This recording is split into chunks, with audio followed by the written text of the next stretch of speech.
All right, we should be going live. This is game 3 of the World Chess Championship. We have myself, Matt Jensen, and co-host Coach JD Cannon. How are you doing, JD? I'm doing all right. How are you? Good, good. If you're in the YouTube chat, let us know if you can see and hear everything okay. Players are getting ready to get started.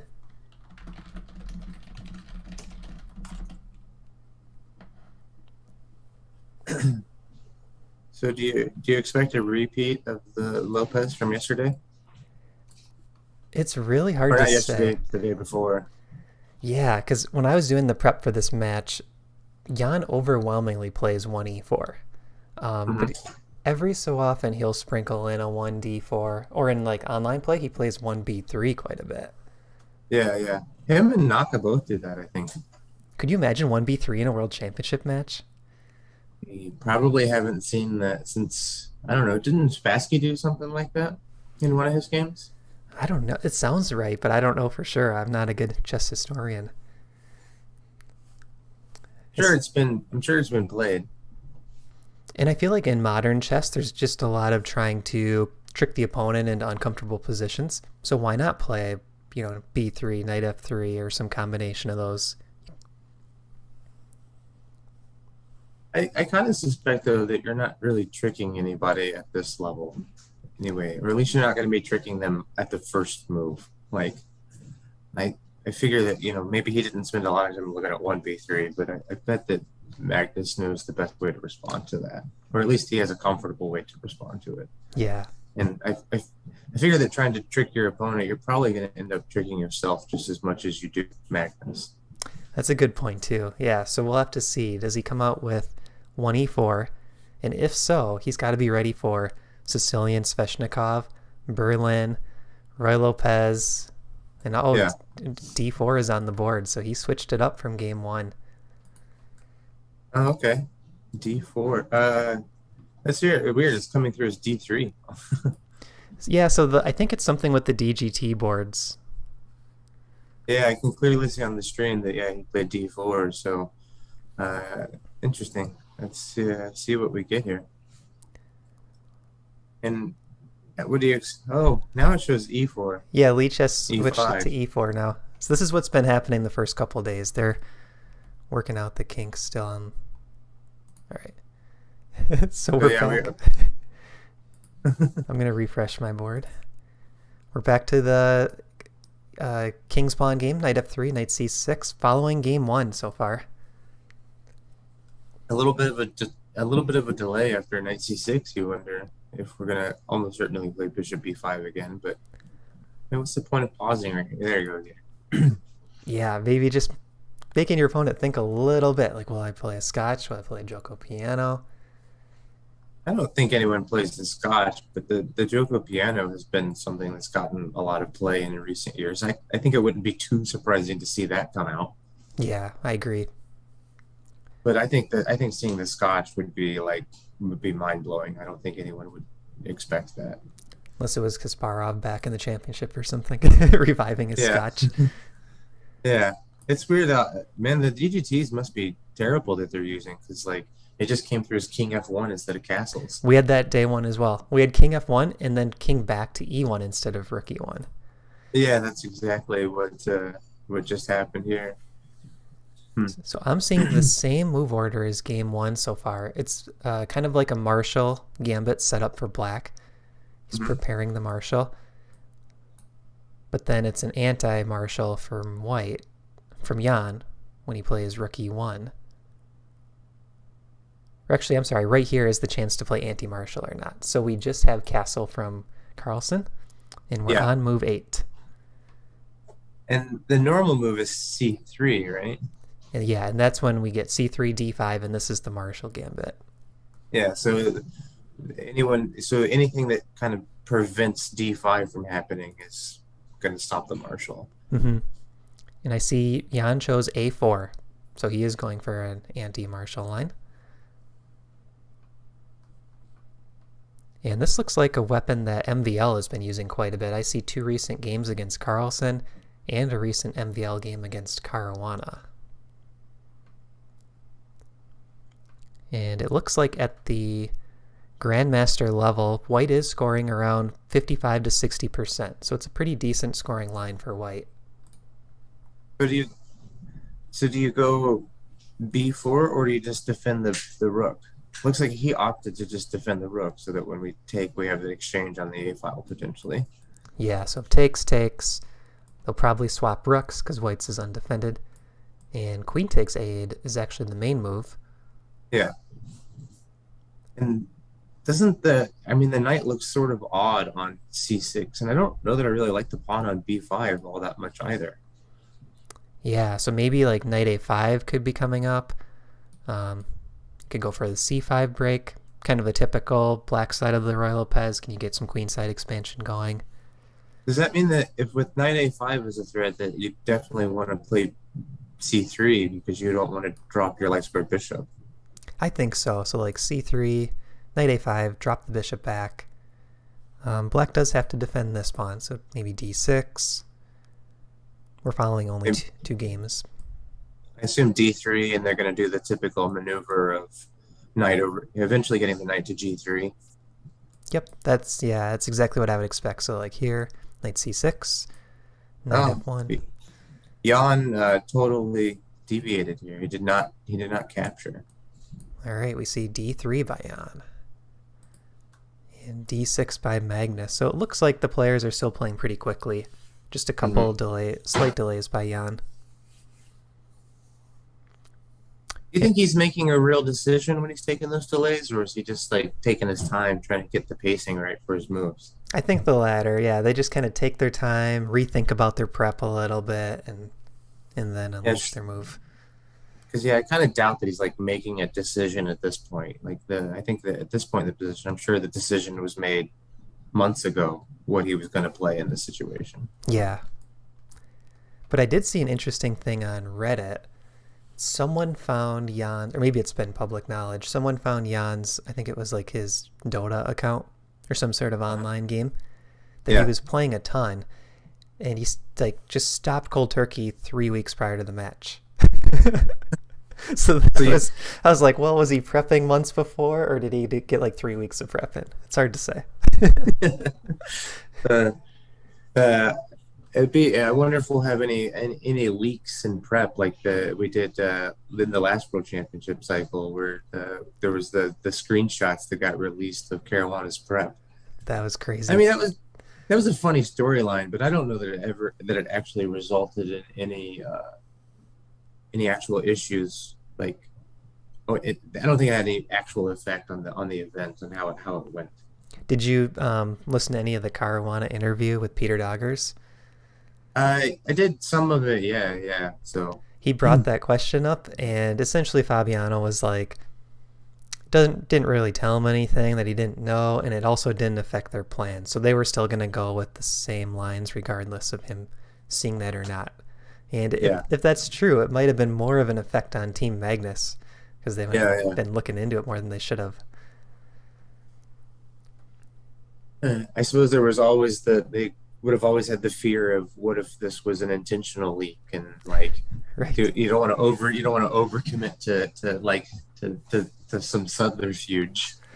I mean, these are chess players. That's pretty next level, right? Like leak stuff that's incorrect or not relevant. Maybe they leak 1b3. Yes, it's main option .csv. So they're pausing here. So let's see if Carlsen's played this before. I don't see any Carlsen games in this position. That's interesting. So if we go back one move, we have multiple Carlsen games here. Mm-hmm. And he's faced knight c3, bishop to d2 twice, and pawn to c3. So remember, this knight d2 is a new move for him. Yeah. It looks like knight d7 is the main reply. And so knight d7, what's the idea with knight d7? Are you coming around to c5? Are you playing f5? Yeah, it looks like knight c5 is the idea. So we don't get that typical pawn to c5 in this line. Yeah. And to me, it still looks like that you're still like F5 is your pawn break now. If you wanted to try to play actively and go for some sort of an attack, it looks like F5 would have to be where it comes from. I think you're right. So I'm following the main line. Bishop Yeah. back to c2. Oh, it looks like b4 is an idea. That's the main move. d4. So maybe after d4, we might not expect f5 here. Maybe Yeah, black is no. playing more queen side and long-term pressure on this pawn. B takes c is the main move. B takes c. Tactics with taking on no.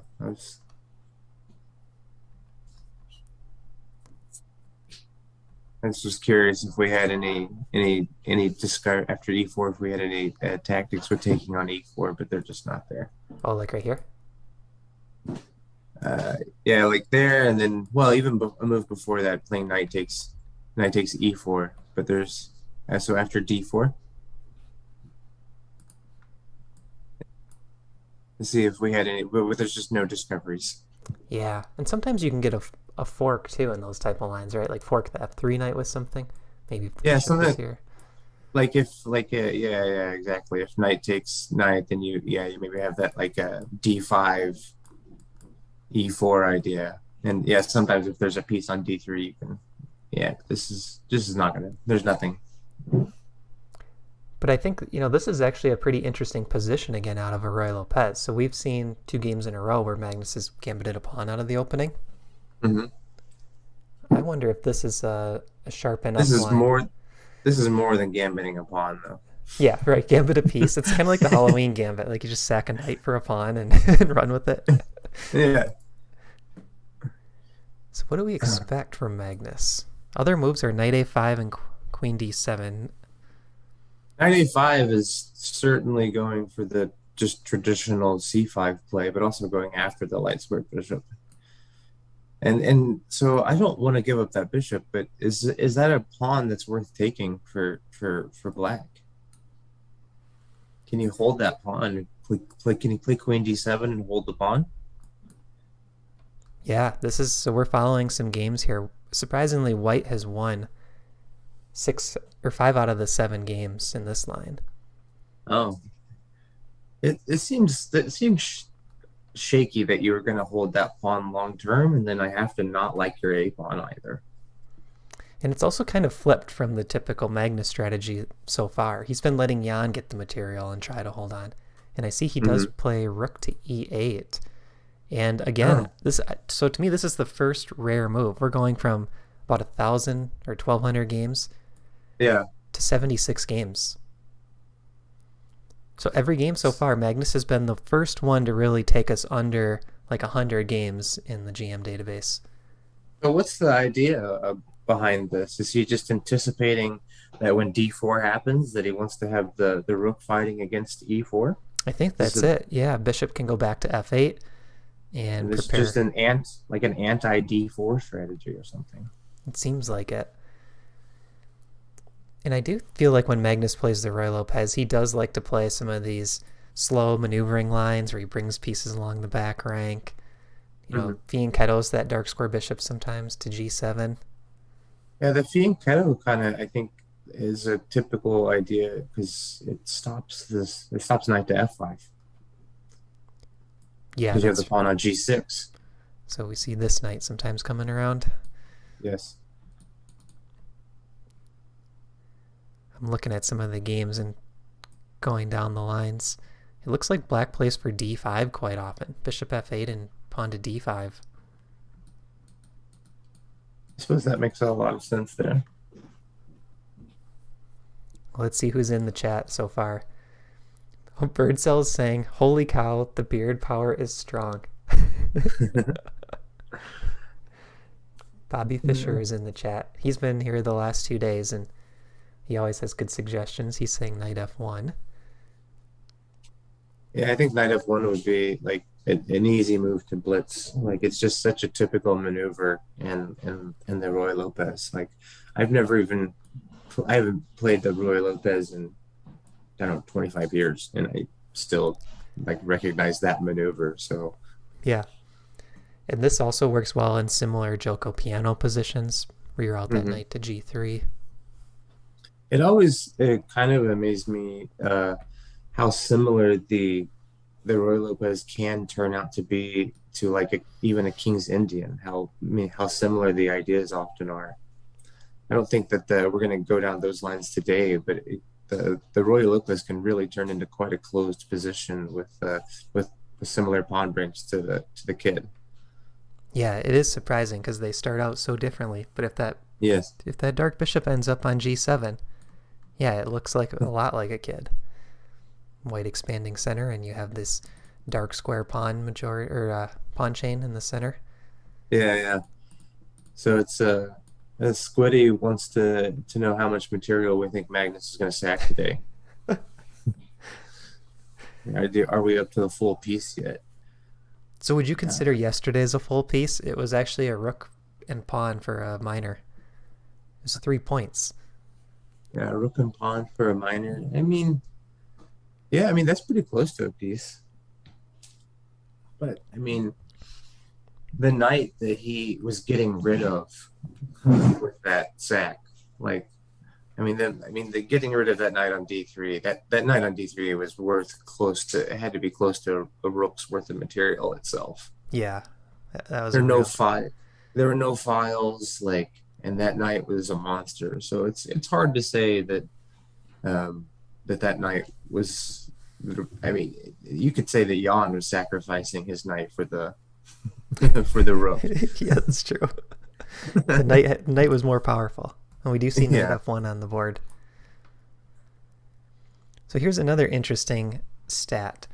Both times when Magnus has thrown kind of a curveball,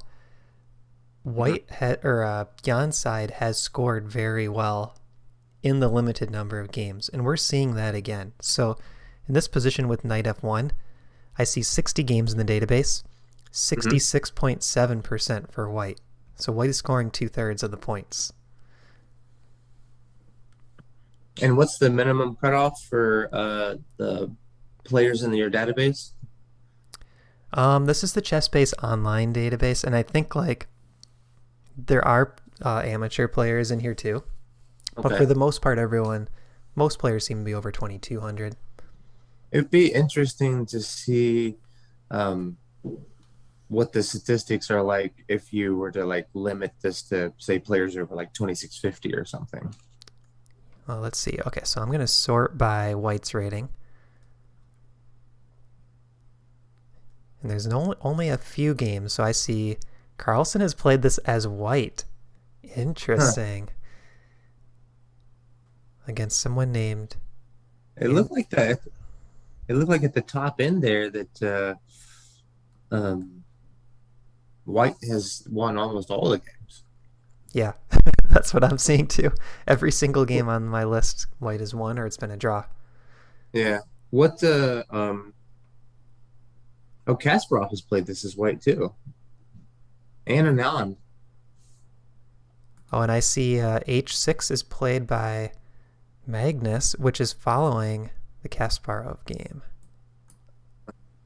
So when was Magnus's game?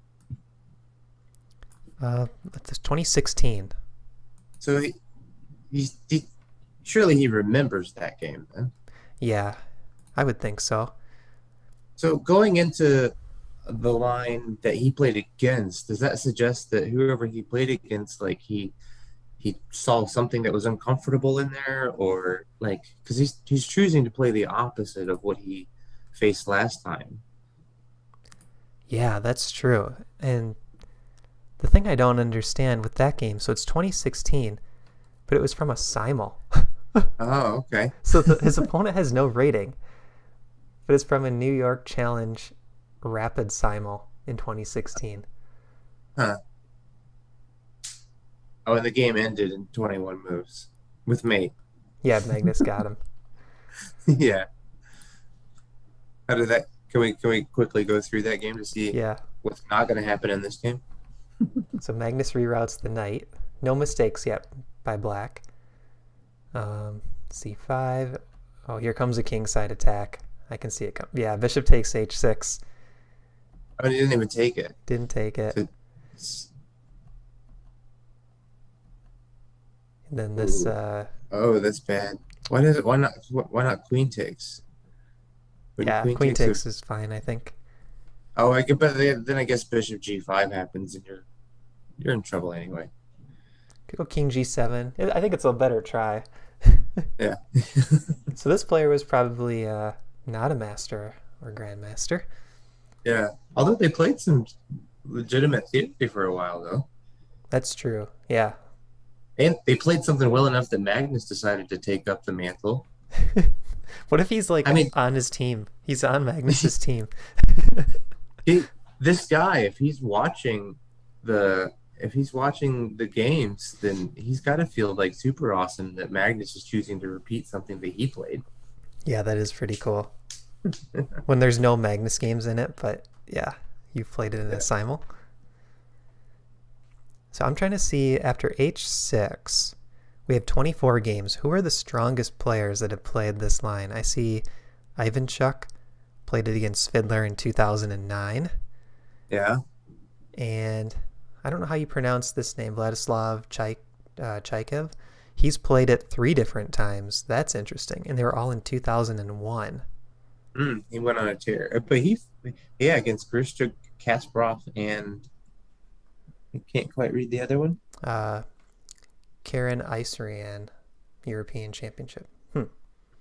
And he did not score well with it. 2 losses and a draw. Like that probably makes sense why. Well, okay, but he was playing Grishchuk and Kasparov. I don't know if you can blame the opening on. But even like when I look down this list, these are sorted by Black's rating now, and Yeah, White's winning like every decisive game and almost half of the total games. That's crazy. there's there's one black win I see, Yeah, one black win out of the list.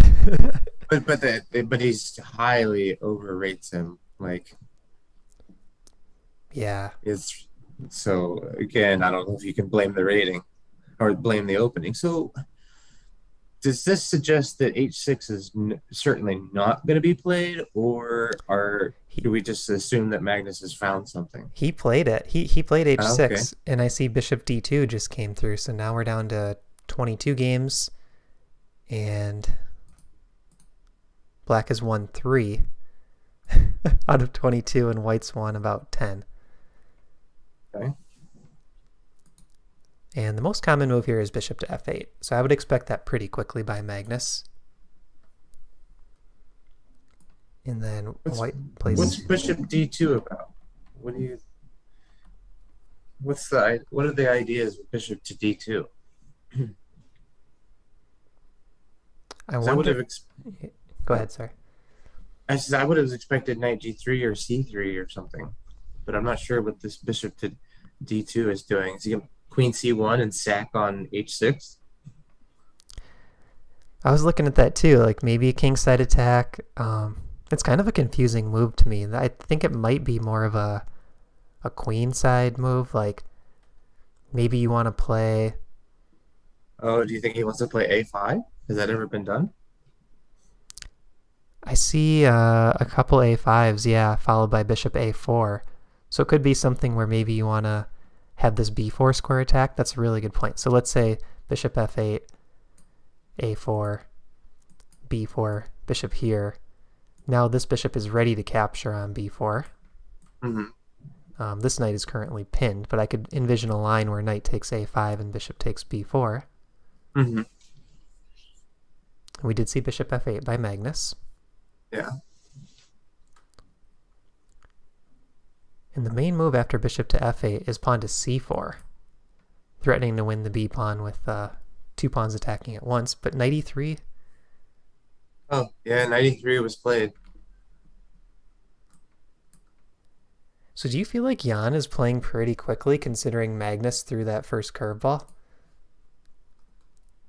I mean, honestly, Magnus is up with the clock yet, so I don't know. It's not playing terribly quickly. I mean, they're okay, so they're doing less than a minute per move. I feel like that to me suggests he's still comfortable and is proud that he's looked at this already and has an idea of what he's planning to do. What are you seeing for the clock times? They're 150 to 149. Magnus ahead. Okay. So like by a minute. Yeah. But Just pretty insignificant at this point. I've been impressed this match. Jan is known for getting into time pressure and then blitzing, and Uh, that's when he tends to make mistakes. So far, he's not letting Magnus put him into time pressure. And I kind of have this theory that it could be part of the strategy for Magnus this match to get Jan into really uncomfortable positions, get him to burn his clock, and then beat him with like a bad blunder under time pressure. But Jan's not falling for it. do, do you think that because Grishuk famously does the same thing, and they're compatriots, of course. Do you think that getting to time pressure is kind of like becoming the Russian school of thought? It could be. I like that. They just train with low time. Yeah. I see Jesse's in the chat. He says, good morning.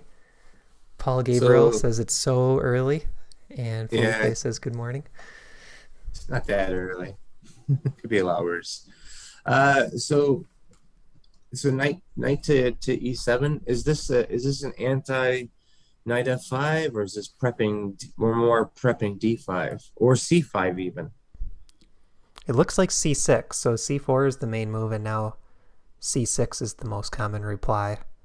So this has got to be about d5 then. It looks like it.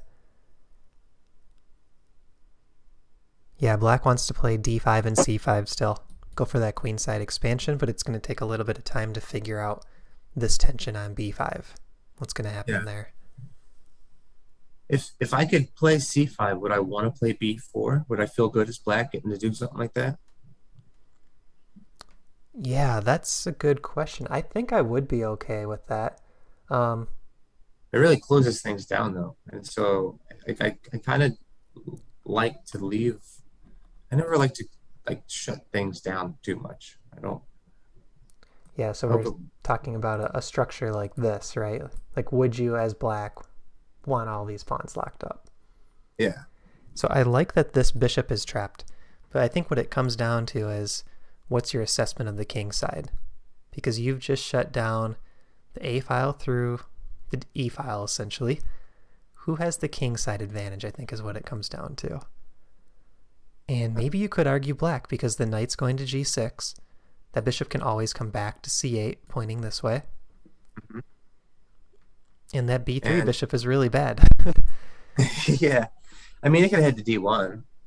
And it's, you also have to wonder how much is the bishop on f8 playing on the king side. It really is on the king side, but it's not influencing much in the way of squares. I mean, that's true. And maybe you could put it on an e7, try to trot it out to g5 or something. But that's a lot of moves. Yeah. Oh, I see in the game we had b takes c4. Now we're down to 2 games in the database.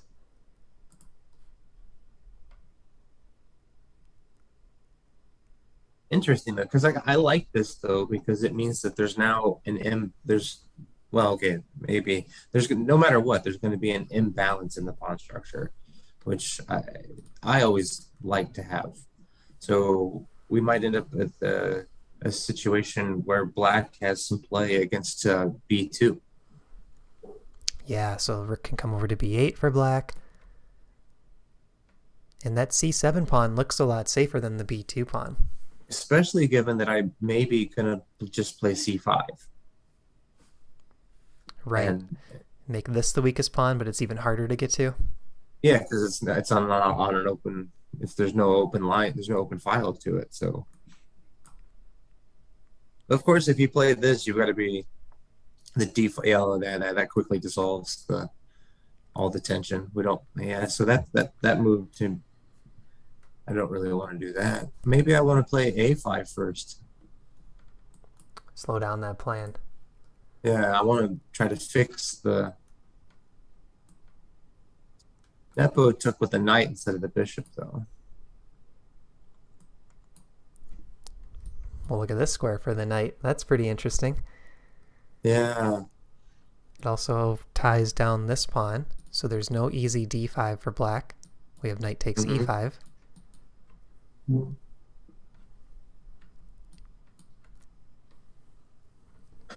So here's an Maybe he'll idea. maybe Rook b8. yeah, rook b8, and then you're just gonna go bishop to a. Yeah.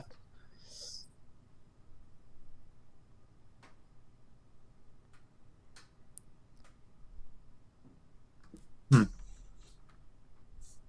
Whose position do you like better here? I honestly kind of still I feel I like black, and it's all because I just feel like I have an idea of what to do, and that's to I want to try to play against the b pawn and try to play on the b file. So I like that idea. That's why I was so surprised by this knight takes c4 move. I really thought bishop takes with the idea b4 looked nice. If black does something slow, pawn b4, this looks great for white.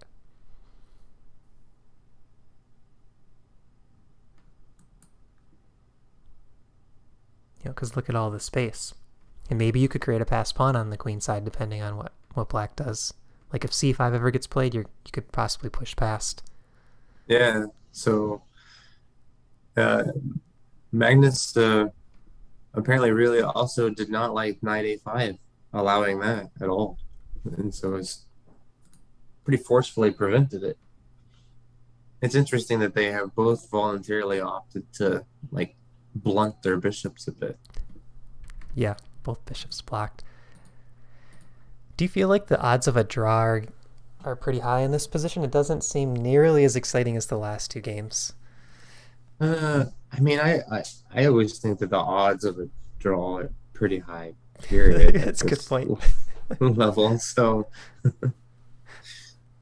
I mean, it's not honestly, it's not clear to me that this position is more or less drawish than anything else. It'll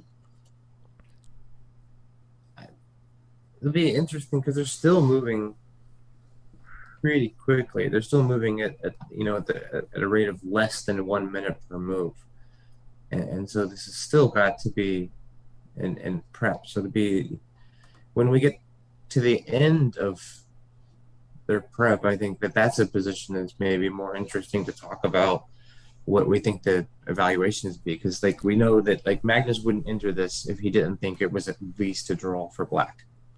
Yeah, I agree. So we should probably be within like half a pawn eval at this point.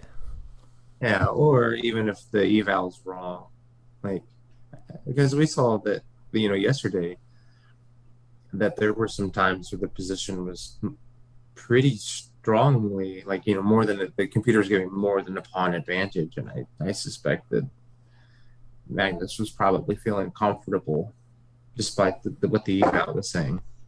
Yeah, right. He might have figured out this is a position where my practical chances don't necessarily match what Stockfish thinks. Yeah.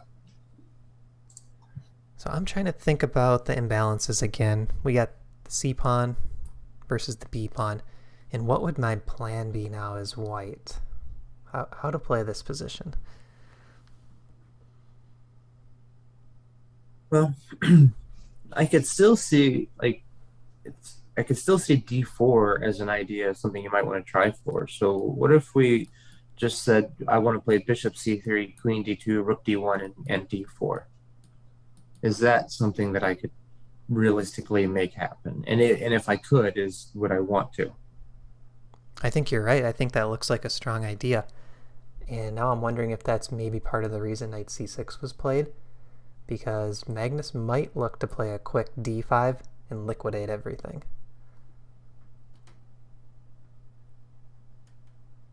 For some reason, after d5, really that gives us a new sort of pawn imbalance, because we could potentially have the d3 versus e5. But after d5 gets played, the c pawn looks weaker to me for some reason. And maybe it's because I guess it's then isolated. So I guess it is a bit weaker. I agree with you. Yeah, the d pawn leaves its side, and it's stuck behind a knight on its own, which kind of looks a little bit odd. Yeah. But I have this feeling that maybe Magnus is okay with a draw in this game as black and wants to come back with white in the next game. Like they have a rest day after this. They can kind of regroup a bit. I feel like yesterday Magnus was actually under some stress to hold that draw. Like I watched some of the footage and he was really just like holding his head in his hands and just looked kind of stressed out trying to make sure that he wasn't going to lose that position. Maybe he wants the Yeah, rest day at this point. perhaps. I mean, you really, in the first three games, getting two blacks, that really is not on the the better side of that. I see we're actually picking up one game if bishop c3 was played. That's interesting. Kolmov versus Geller, 1991, and it was a draw. Let's look at that. So this game continued rook to b8, rook c1, queen d7, and now we see this knight a5 idea by Kolmov. Exchange. Pawn c5, like you talked about. Yeah, I just kind of peeked in and was listening to Caruana talk about this position for a second. And Caruana was saying this is a position that he's actually analyzed before, which is interesting. And he said that if Black could move again right now, he would love to play a5, Shutting down this. Yeah, and putting a clamp on the b4 square. So if we know that Black wants to play a5 right now, what can we do about it? Well, Nepo says I can play rook c1. So why can we not play a5? I think one idea could be, like back in this bishop c3 line, queen d2, triple attack the pawn, and how does Black defend it? Oh, okay. So bishop c3, queen d2. Mm-hmm. And maybe that's still playable in this game line. So rook c1, let's say a5. Could white go for this again? I think you almost have to move the knight now.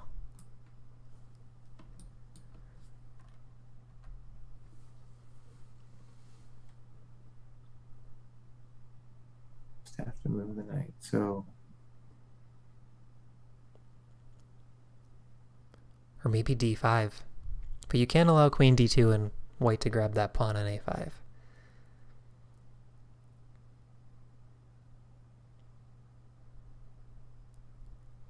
So we play, a5 with bishop c3.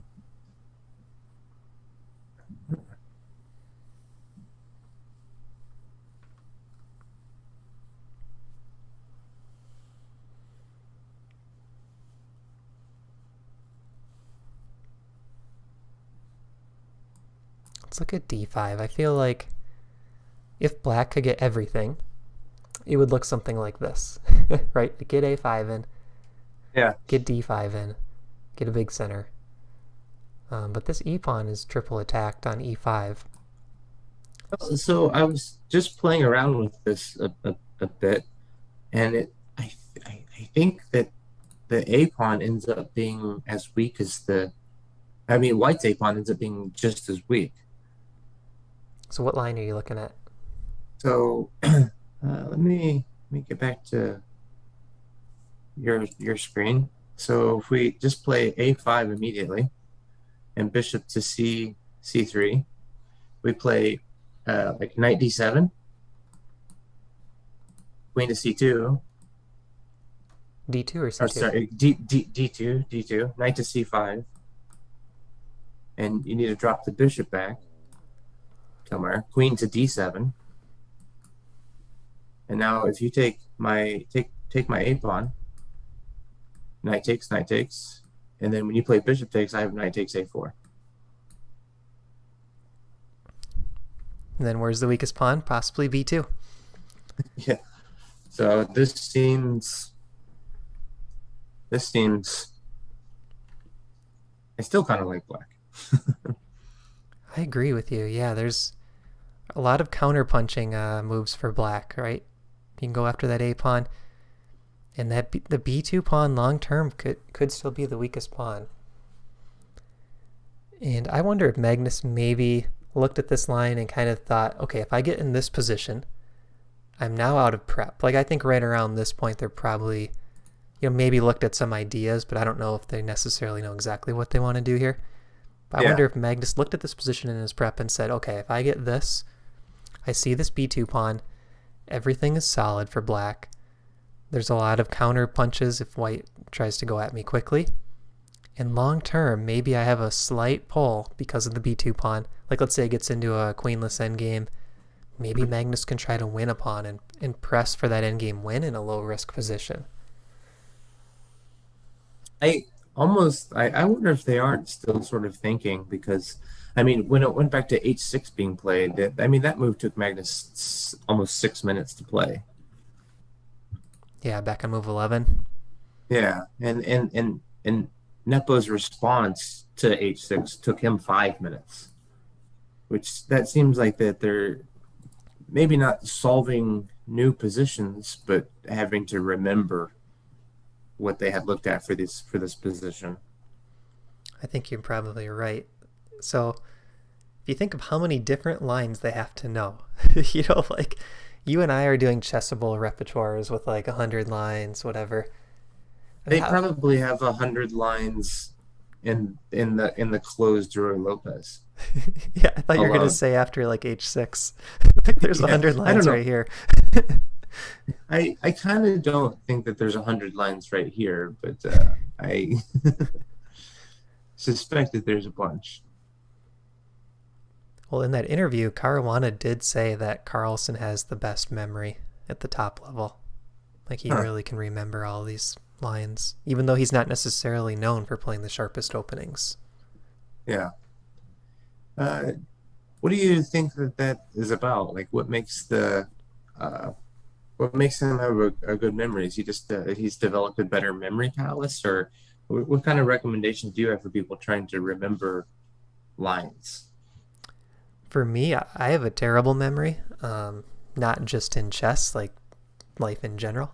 So I'm probably a bad source for that, but I think a lot of it's repetition and also it's understanding. So a lot of the top chess players are at the top because of pattern recognition. And It's a little bit different than memory. It's more of having a feel for the moves, but they're closely linked, right? Because it's like you have a feel for it and you can remember it. Like, think of the TV series Queen's Gambit. Yeah. They have actors that are memorizing sequences of moves, right? And they probably have good memories, but wouldn't you assume as a chess player you could much easier remember a full sequence of chess moves than an actor? Oh, he's far more easily. Like, just like when I play a game, I usually can reproduce the game immediately after I played it. Like, I can just replay it and get it right. And I think a lot of that has to do with because of, like, we create some like narrative to the game as we're playing it. So it's not just like I played knight f3. It's like I tried to fight for the e4 square. Like, there's like the way the pieces interact with each other has meaning. It's not just I didn't play bishop g7. I did a fianchetto and took control of the long diagonal. Like this idea is sort of associated with what it means, with what the move means. Mm-hmm. I think is what's helpful to memorize it. Because of course there's that study that they did where they took masters and non-masters and set up the chessboard position in a position that could have come from a game, and then each group got so along to look at the board and then try to reproduce it. And if the position could have come from a game, the masters by and large were able to reproduce the board way better. But if they took the same thing and made the positions totally random and nonsensical, the masters barely did better than non-masters at reproducing the board. That's actually super interesting.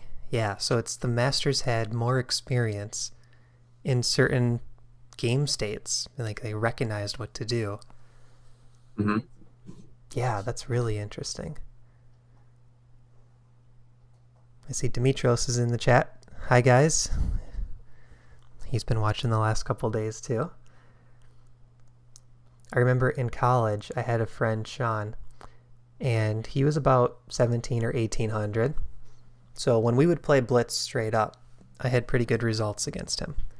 Yeah. And we started playing Chess 960 for fun. And Hmm. he enjoyed Chess 960 a lot. I wasn't like a huge fan of it at the time, but Yeah. he would hold like almost a 50% score against me in Chess 960. And I wonder if it's kind of like you were saying, where maybe my advantage was with normal chess positions, I was doing pretty well, kind of recognizing positional ideas and things. But when it came to Chess 960, he was also a very good tactical player. Like he would just hold his own against me. I couldn't really get anything on him out of the opening. Yeah, that seems to maybe suggest that you had superior knowledge rather than like superior intuition. Right. Yeah, like his skill Or level is very similar, but my knowledge maybe was higher in chess positions, standard ones.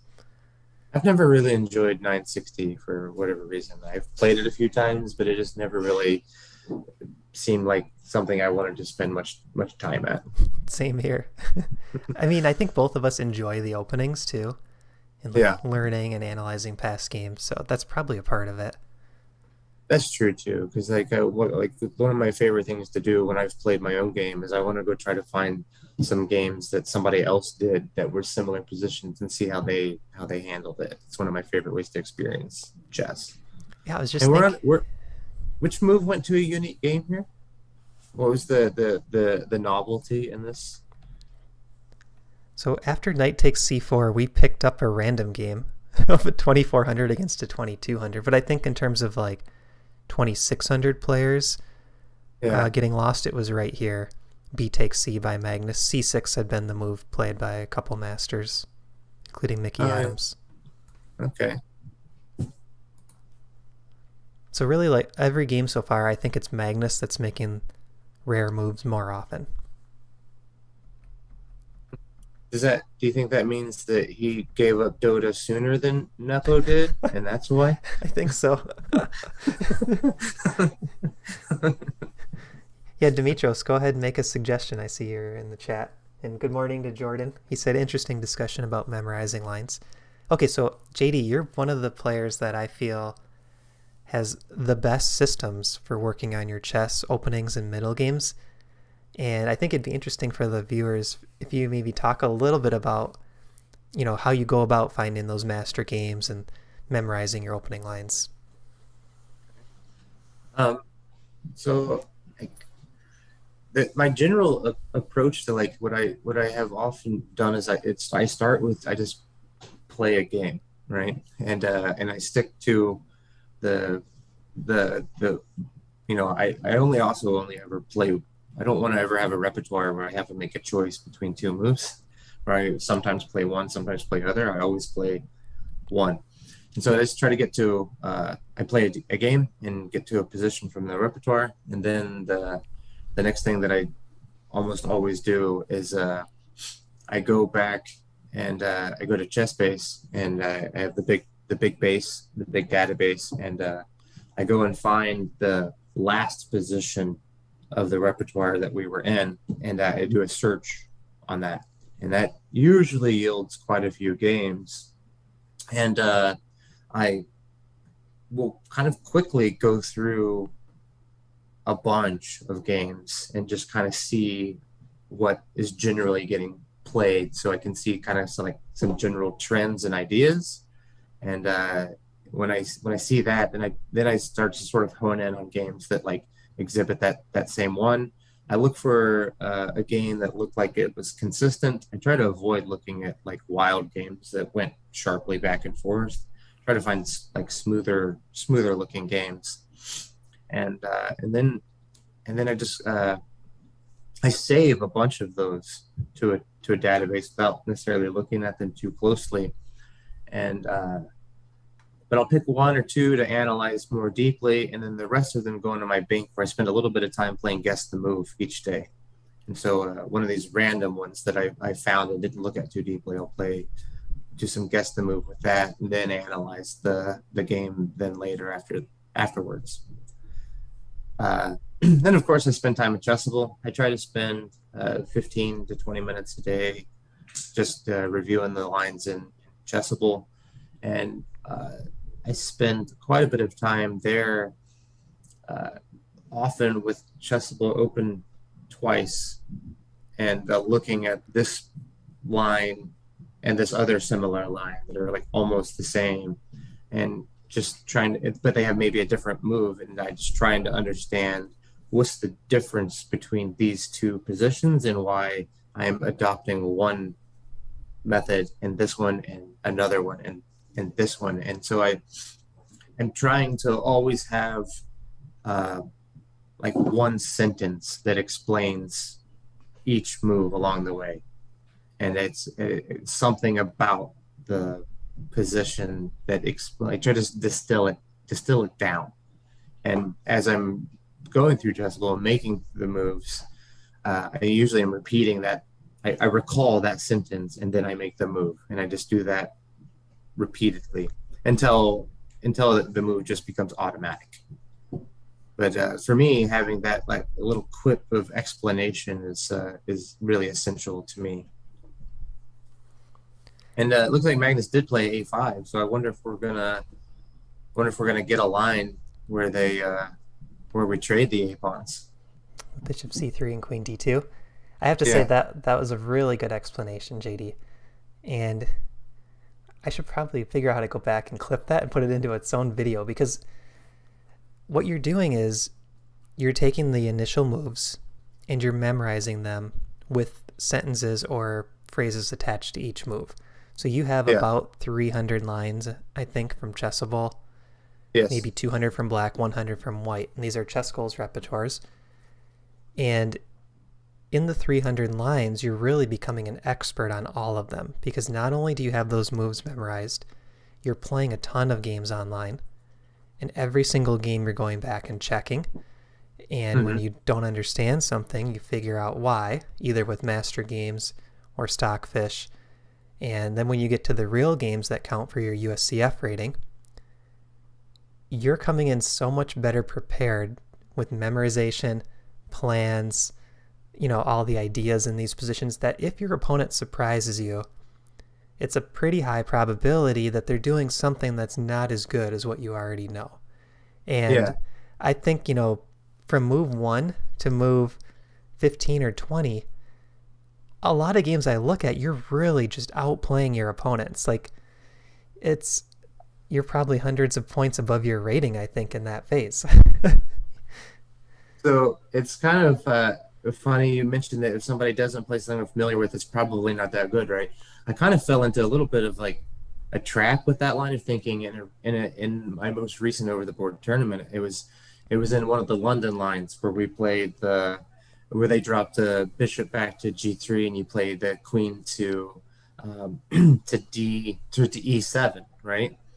And let's show it on the board. There you go, not that. Here, and he dropped back to here, and I played queen to e2. And so, normally we're facing like e3, and then we get after e3 we capture, and then you get queen to b4. But he avoided that this time because I've played him before, and in this position he played queen to c1. Oh, jeez. It's the anti-queen b4 line. Yeah, he played queen to c1. And so I'm looking at this, and I'm like, this must be terrible. Like, there's got to be something wrong here. Like, this is not a move we've looked at. He's clearly reacting to my idea that he knows I'm going to play later. Like, so I spent a long time just looking for, like, a refutation of this move. And, I didn't find one, and when I looked later with the computer, it turns out there's not one. It's just a totally zeros position, totally equal. And I spent a lot of time here and ended up playing knight f6, which is the best move according to the computer, but it's nothing special. Yeah. And later on in this game, I ended up in a much better position, but I was so far down on the clock that the only reason I didn't lose the game is he made an illegal move, and I got a 2-minute bonus on my clock, which gave me enough time to play out my win. And I suppose that's a good learning point for you too, is like, maybe you can't always punish a move when they go off book. Yeah. But, in the London, it's not the most testing line. There's probably multiple options that are close to equal. Hmm. But I think having the ideas probably still helps because, like, when I see Queen C1 here, I'm still Yeah. thinking what I'd love to do is play E5. And maybe it involves a bishop takes G3 first, but that's kind of my long-term plan. So let's say this all happens. At some point, Yeah. I'm going to probably swap the bishops and play E5 is my thinking. Oh, probably would take with H. Yeah. And if you have the plans down, then you can kind of get back into your comfort zone. Yeah, that's really interesting though. So it's Queen C1. He was ready for your repertoire completely. Yeah. Yeah. Well, yeah, so he's someone who plays regularly in my weekly chess club, and then we were both at the same tournament. So like he knows what I'm going to play, and now I guess I know what he's going to play. This is the other thing is that I play the same group of guys in my chess club, and I've started a chess base file for just them. Like I'm prepping specifically for those guys and staying in the repertoire, but perhaps fleshing out the repertoire a bit more because I do play those guys the same every week, and I tend to face them often rated, and I don't want to drop rating points to these guys. Yeah, and one thing that you can do, I mean, if you know you're facing these same players, maybe throw in some different move orders, even though it's not quite your exact repertoire. Hmm. See if you can trick them a little bit down the line if they tend to play the same thing. That's what I like to do at least. Try to set a few little traps, even if it's not my main system, because they might know it's what's coming. Yeah, we'll see. So far, I think that I want to gain just experience in the pure repertoire because I still have a lot. I still feel like I have a lot to learn, and I don't really want to risk going off unless I feel really confident, I suppose. I had a feeling you might say that, which is fine too. I mean, there's a lot of players like But it looks like MBL because that. we're following that line we were looking at. So do you think we'll get knight to D7 here?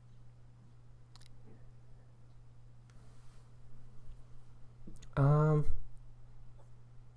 I mean, I did like that line: knight D7, knight C5, and win the A4 pawn back. Hmm. I think that makes the most sense because it doesn't feel like either side is really looking to attack on the king side. They're more Yeah. playing center and queen side here. So this knight is probably the piece that needs to be improved, that can be improved. Like this Hmm. bishop on F8 can't do much anyways. Yeah, even if you put it on G7, it's not clear that it's improved. Exactly. I see Dimitros in the chat saying he likes Nepo's position. And he's saying Nepo can put the rook on C2, Hmm. queen on C1 maybe, pressuring the C pawn long term. And he says Magnus could actually attack on both sides of the board. And that was back when this bishop was on D2, kind of pointing at H6. Oh, I see. Okay, that makes sense. I think that the addition of bishop to C3 means that he's definitely playing for the center. Do you think he wants the Yeah. D4 push? Mm. I mean, I think he wants to have it as an option at some point. So let's say knight But D7, D4 right away. I am tempted to take and put a knight on E5, like kind of the Philidor idea. Yeah, knights at E5 and C5 together may be pretty good. And then because if I get to put my other knight at C5, I'm threatening always this knight to D3 stuff. I do kind of like the attacking potential of these pieces though. Like look at both bishops pointing kingside. We were just talking about how playing in the center, but Yeah, well, I had this sort of fleeting thought that the bishops do definitely they were facing the king side, and if the center were to open, that we would definitely they probably then switch to a king side attack, which is kind of what we've created here. And I am double attacking this a5 pawn, so maybe the other knight had to come here. Yeah, that makes sense. I don't know, JD. I kind of like white's attack. Okay, like, this move is crazy. But just follow my line of thinking. f4. Knight takes, bishop takes. And what I want to do is play queen g4. Knight f5 ideas. Both bishops pointing right at your king. And I feel like my rooks are well placed. I think every piece is well placed for a white attack, or at least create some threats on the king side. Yeah, I also agree that this feels pretty uncomfortable, and I don't know what I'm going to do about this. So maybe knight d7 has to be closely looked at due to this idea of d4. Because, think of other openings, like even the Catalan, for instance, where white's really trying hard to make one long-term pawn break. And if they get it in with all the trades, then it's like, okay, now you just have more space, and maybe the opponent doesn't quite have much comp for it to counter that space advantage. Well, maybe we went wrong with putting the knight on e5, though. If you go back a move or two, and after this d4 takes, knight takes, what if we knight to c5, and we're counterattacking on e4 and hitting that bishop? Yeah, that looks better. That looks much better. Because once these knights trade off, the b7 bishop also hits e4. Yeah, and we're getting our own central pressure. And I don't think I want to take time to put that back on c2. I'd much rather have it. Yeah, well, you don't want to give up the bishop pair, though. The position is just opening up. You can't afford to get rid of the bishop pair. Right. And targeting f7 is, I feel like that's a great tactical piece, because it's gonna allow you to do a lot of things on the king side that you maybe couldn't do without that pawn being pinned. It makes queen f3 come with a bigger threat. Yeah. It means you can't ever put anything on the g6 square.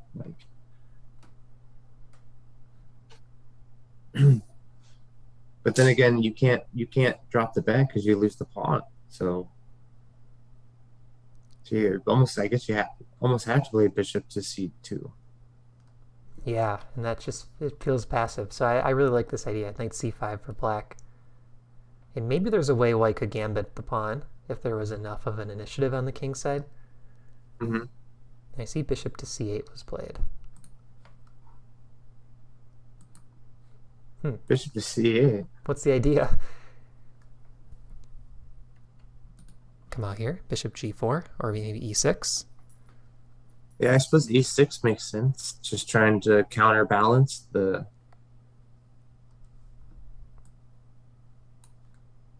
So I guess that if he does play bishop to e6, that does defend the a5 pawn, because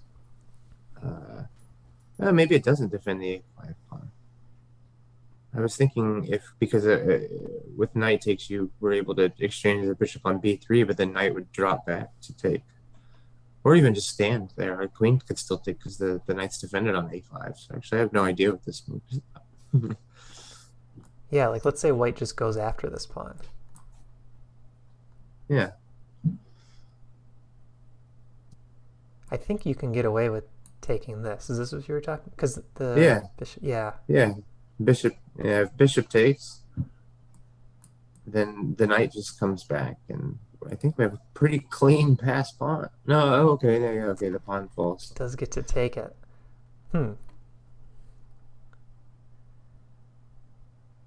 We do a different move order? Is it worth that bishop? Is it worth our dark square bishop? It's a pretty big loss, potentially. I keep coming back to d4. I just really like the look of this.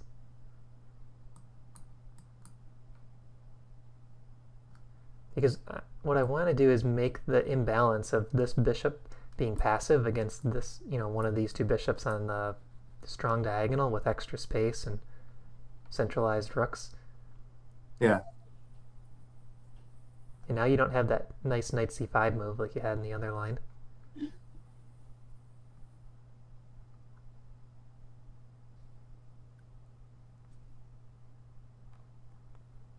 Yeah, Dimitros was saying that attack on both sides was before the bishop moving to c3.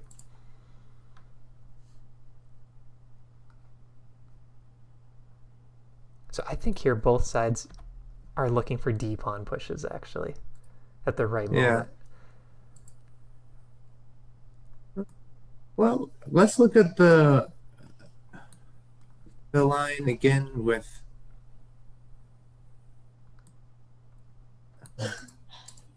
when we ended with rook takes a4 at the end. Okay, so queen d2, bishop e6, knight takes a5, bishop takes b3, knight takes, rook takes a4. And then, so if I go knight a5, and I want something, I want to try to play like b3 and trap him? And trap the rook. Yeah, you might be able to, because even after this, you have b4. Oh yeah, well that just kind of, not even b4. I could just take on c7, right? That's true. Yeah, you don't need to go for the rook here. Well, can I hold this? Am I in danger of getting my own bishop wayward? I guess I'm coming out to b6 comfortably. Anyway. And this pawn looks fast. It looks really fast. I think black would need to play d5 and try to open the position up, because you're going to get crushed by that passed b pawn if you wait too long as black. Alright, so maybe queen a8 can't be played, but yeah, then the rook is getting very close to trapped, and this pawn is about to be captured. That's super uncomfortable for black. When are you going to do this? You don't want to. I mean, yeah. Queen c3. No, that just thinks, yeah. That's, never, not c5, obviously. Yeah. No c5. I think that pawn is close to dropping. This is full-on passive play, though. You can't possibly want this. No. And now this rook it's getting close to being trapped. I don't even think you have to do that. Now just play b4 to start with, and then queen b3. Yeah, I like that. That's very good. And there's no c5 counter still. So then you're stuck with this. Yeah. And maybe you're not winning the rook, but it's not moving anywhere. The only way you're winning is if you bring your knight across, I guess. I don't know how to get your knight there. You need to get to b2 or c3. Yeah, it's not happening too quickly, but the rook also isn't getting out of there too quickly either. Yeah, what is the best way to get there? Like, you'd have to go through d1, and d1's hard to get to. Oh, no, you go d2, b1, c3.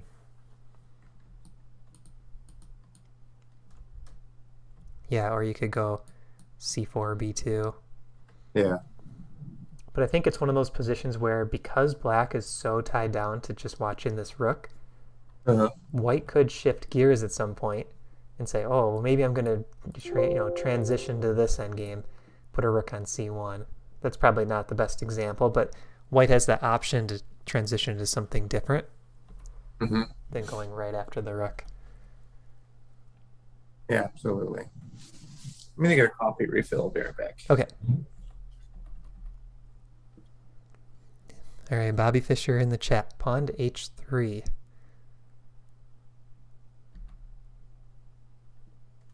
Let's go back to the game position. So we're at bishop c8. Bobby's saying pawn to h3. I like that idea. So you're preventing bishop to g4, not allowing that. I think that makes a lot of sense.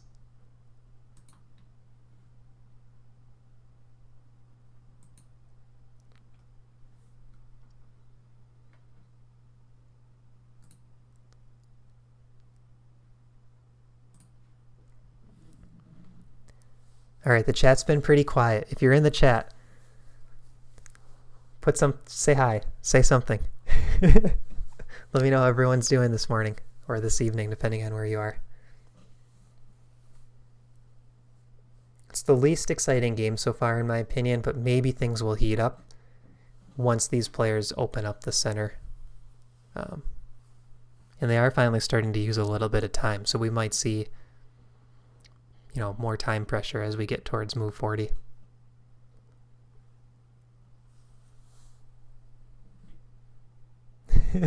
Hi Kumud says hi. Where are you from? How'd you hear about ChessGoals? I see Safuya in the chat. Safuya's alive. Very good. Sideshow Bob. Hi Matt and Coach JD. Jathan saying it's 7 p.m. here in India. You're getting ready for bed already. We're 12 hours apart pretty much. Andy says, hi Matt, JD is great. Don't expect the same technical level from me. I was just reading Andy's comment in the chat. He said you're great and don't expect the same technical level from him. It's funny. So yesterday, there's like a thing on YouTube where it'll show how many chat messages you have throughout the day. So there was like a pretty steady stream of chat messages. And at one point, someone in the chat said no audio. And I just said, oh, if you're in the chat, let me know. Can you hear us?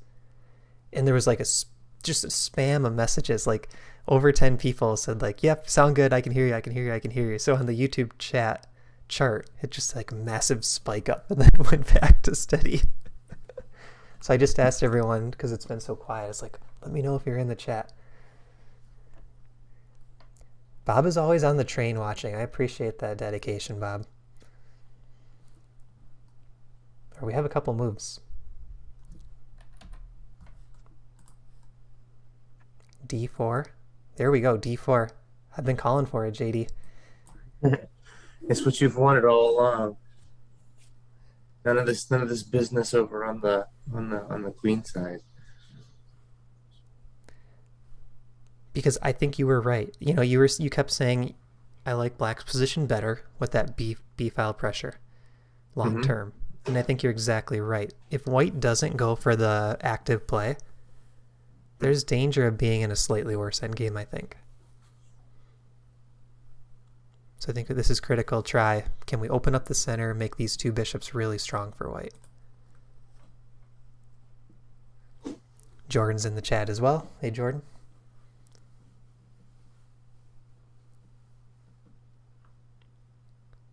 Moves, opting to trade a pair of knights. But now we got to this situation that we really kind of liked. White here. I mean, wouldn't you love to have this? Takes with the queen. I guess that's not surprising.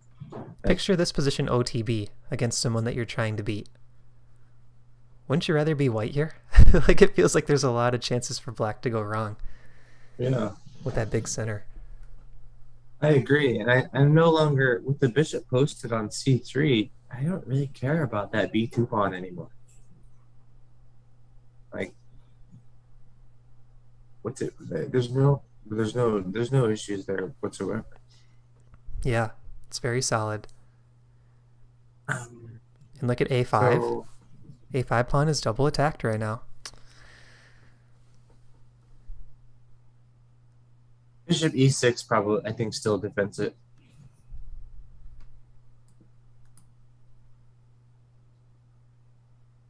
Is that for the same reason? Is that forced? Oh, maybe it doesn't. Does it defend it though? Because the queen's defending a4 now. Maybe we could insert c5 and like c5 first. Okay. And then go for bishop takes. Oh, there's queen d1. Yeah, but no, I still play bishop takes bishop, and you still have to take with the knight. You can't take with the queen. I'm gonna play rook takes knight. If you do that.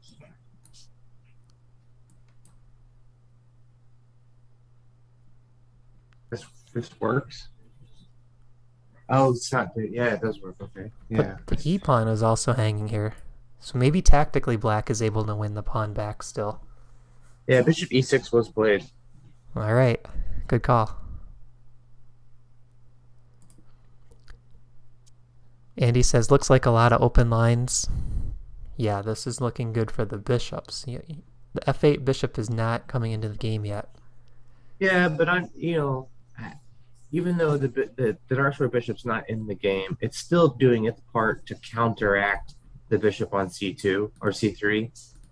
And I think that the bishops on the a2 to g8 or g8 diagonal are offsetting each other quite a bit. It's hard for me to say that the bishop on b3 is better than the one on e6. All right, so let's make it better as white. Let's try to dislodge this bishop. Maybe we go f4. Yeah, that's not ballsy. I know that when you have this pawn majority on the ENF file, that this f pawn push takes a lot of space, but it's sometimes a bit scary, especially when black still has a dark square bishop, but it's hard to see how we're ever going to get bishop to c5. And that's why I'm not too afraid to play it here, because we have so much dominance in terms of space. I don't picture that bishop getting here anytime soon. Yeah. I mean, there's not even a good way to like sack the d pawn for it, because even if you just don't have enough control over the c file or the c5 square at all. Right. And if pawn c5, just as an example, that really weakens d6. So I don't think black wants to lash out. One thing that I notice in club level play is a lot of times players don't like to sit on a defensive position. And if you play a move like f4, this is not a super GM tactic, but like psychologically, it really throws your opponent off. You see that pawn coming, and they'll overreact and do something like this, when then really you're just like, okay, I'll drop back and work on your d6 pawn now. That weakness that you just created. Is d5 playable though? Right here? No. Well, yeah, I guess, yeah, even here, yeah, d5. What happens with... Yeah, I think it's got to be looked at for sure. Can we trade everything off?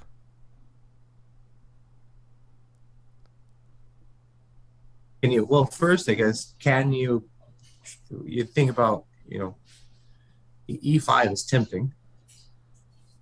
Okay, snag this pawn. Get greedy. Well, I'll take, let me play, maybe even let me play knight takes e4.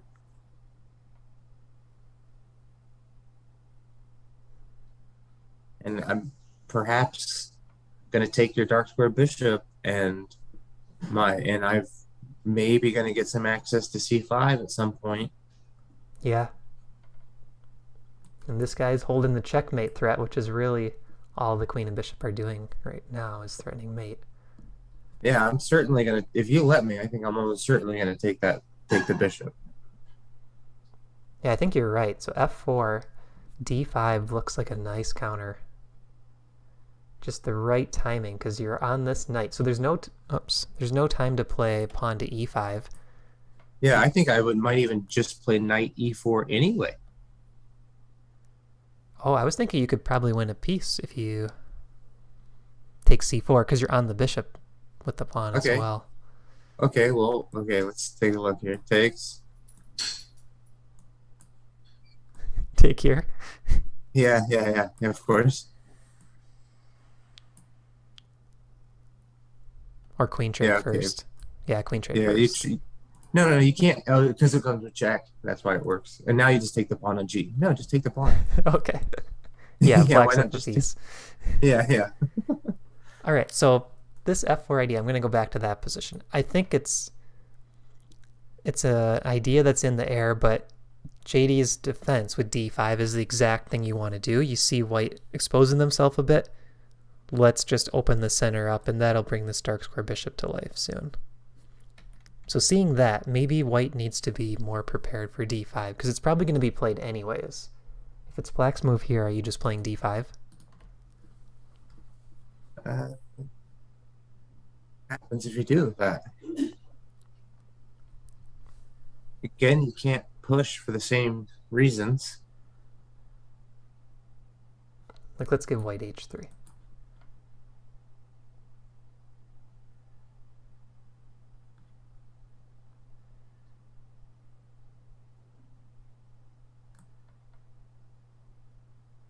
So okay, take it. I'm gonna play knight takes. I want to force that dark square bishop off that square. Like it's the batter. I'm really afraid of the battery. Oh yeah, you're okay. So this blocks my bishop. Um, okay, what can I do? I don't know if we answered Safuya's question. Are the c7 and d6 pawns just bad here? I think, yeah, potentially. Um, White wants to put the rooks in front of him. Yeah, they kind of look like hanging pawns, but further back on the board. Right. So they don't like hanging pawns without the space. Yeah, right. Yeah, you don't have your usual advantages with the hanging pawns. But it's one of those positions where even though it's pretty solid, well, now it's opened up. It was solid looking, now it's opened up. It's one of those positions where both sides have to really calculate deeply and figure out all of these types of tactics, right? Like, can we go pawn for pawn and end up with equality? Or are we going to be able to trick our opponent and maybe get up a pawn? So I think even though there's kind of these long-term pawn weaknesses in the game position, both sides are looking at the dynamic play and how can they shift the imbalances. So I like this d5 idea if it's safe enough to play.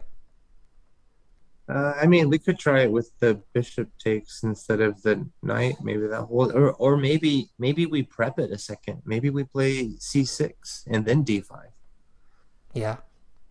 because then that opens the queen up to defend on a5. Yeah, I mean, yeah, maybe this. But now I potentially have my rook lined up with the queen. Can I do anything with that?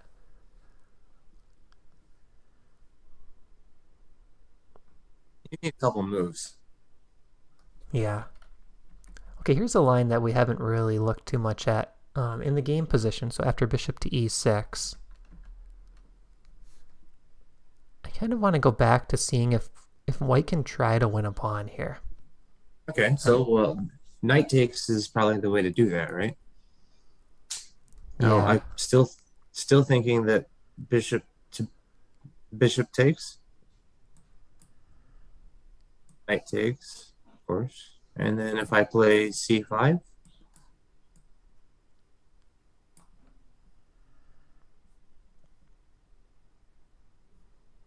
I think last time we inserted c5 before bishop takes and looked at queen back to d1. yeah, but this way holds the pawns. Mm-hmm. So let's see. After knight takes a5, do we start with c5 here, knowing that the queen can't go to c4? Yeah, why not?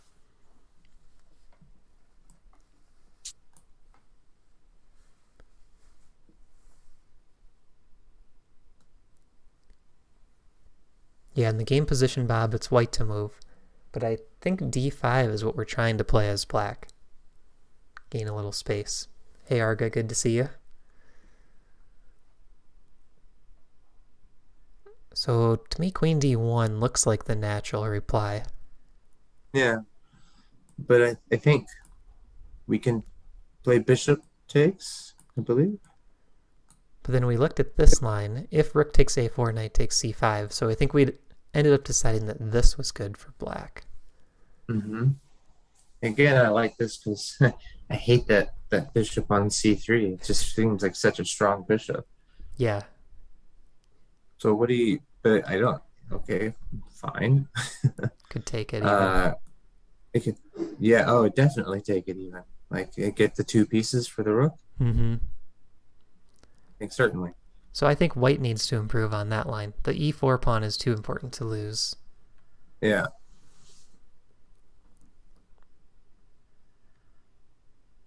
Maybe you don't. Maybe I kind of want to know if I could do something like queen to e3 and come across to g3. Still slow. Dude, there's nothing. I'm not. You're losing the pawn. You're losing the pawn anyway if you do that. So yeah, this is awful. So maybe we're saying you just can't take the pawn. Yeah, c5 might be the way to refute it. And if bishop takes, are there any tactics here?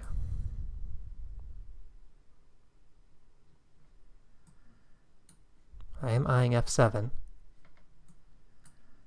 But I don't know if that's enough.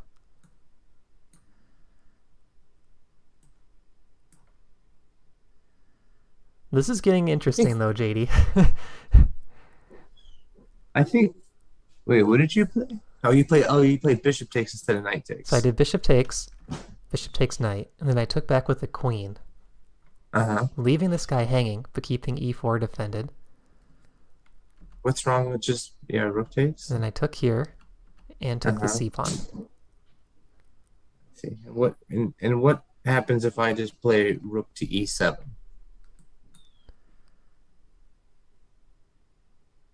Maybe you can. I do have 3 pawns for the piece, but if the pawns aren't getting advanced far enough, the piece will probably just mop up. So I do have to be really careful. I forced you to trade a pair of rooks, right? Yeah, I think so. Queen.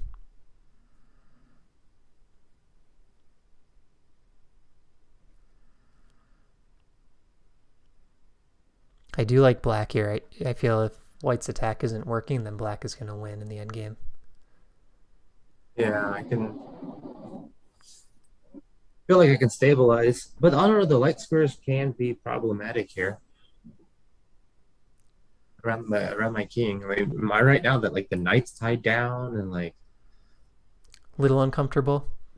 yeah? I suppose though that I mean rook e5 feels like a move, and I don't think you want to play f4 or f3 because then I have queen a7 comes quickly. Yeah. You bishop c2. Yeah, but now can't I play d5? Yes, you can. No, queen c5 check. Yeah, I think Yeah.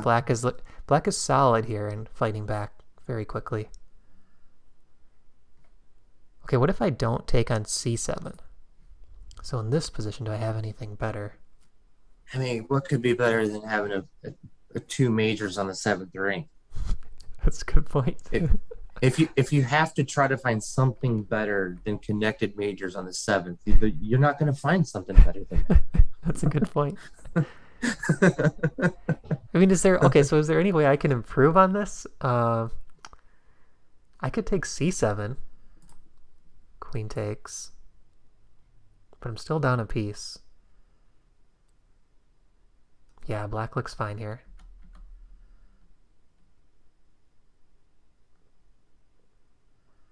Alright, so I don't think we'll see this.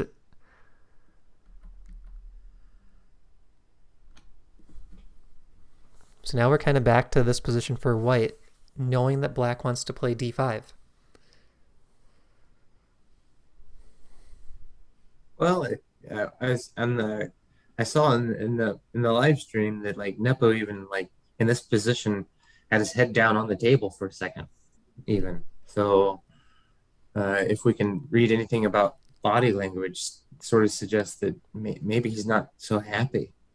He is down 14 minutes on the clock now. It's seems like he's not comfortable. And maybe at first he kind of thought about it the same way that we were thinking. It's like, oh, this position just looks so good optically, right? Yeah, Everything is well placed. I remember when Magnus played bishop back to c8, and we were like, "This is a weird move," Yeah. and now it seems to be like a phenomenal move. Like, who would have thought to play bishop c8 right here? Is that move on your radar at all? No, And that absolutely, no, and absolutely not. I think that comes from just all of his experience in these Roy Lopez positions. Because there are lines in the Roy where you play a b7 bishop back to c8 and then bring it out towards the king side. And he must have just known this b3 bishop is too powerful. I can't allow that guy to just sit uncontested on this diagonal. Yeah. And he must just intuitively known I got to contest with bishop e6.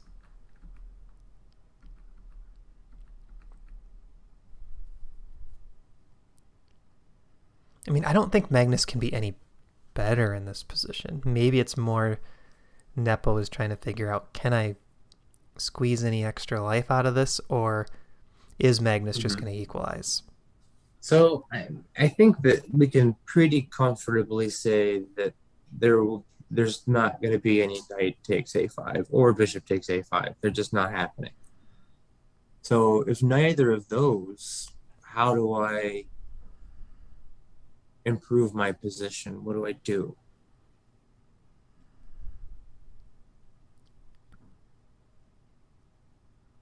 I mean, we already looked at f4 and said can't do that because of d5.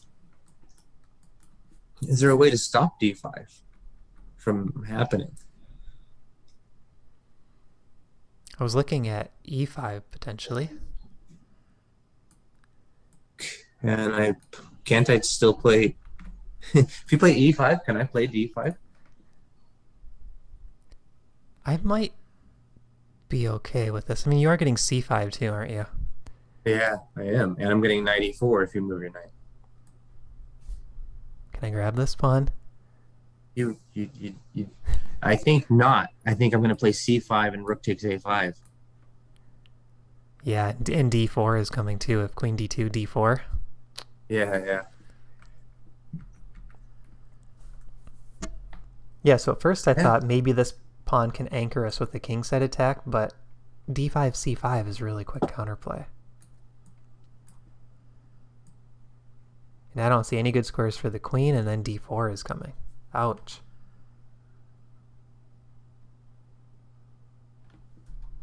Oh yeah, it's just a trap piece. I mean, I am hitting the knight. I don't really want it. I almost don't want to take it though, the free piece. Like I almost want to keep my pawns. I like that pawn on d4 a lot, but I have to take. Yeah. But okay. So if you trade queens, and then now you kind of like gonna have to take on c3 at some point very soon. Yeah. Oh wait, yeah. We could also though play rook. Say, oh, is it white to move? Yeah. Yeah, I guess white can just take on d4. So we're equal pawns in the end. Yeah, and maybe that b2 pawn's going to tell the story. I want to play rook to b8. I think you're right. And this bishop now is looking good. There's a nice square on b4. Well, I've got the bishop pair. And do you want to get rid of the bishop pair and correct my pawns? No, not really. I also have a passed pawn.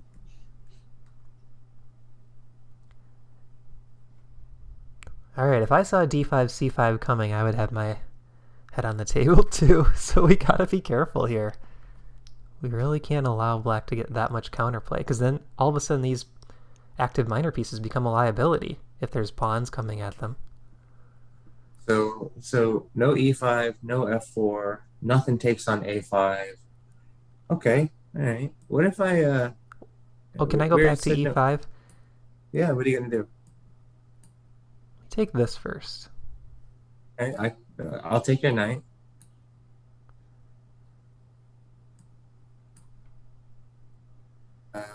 I go.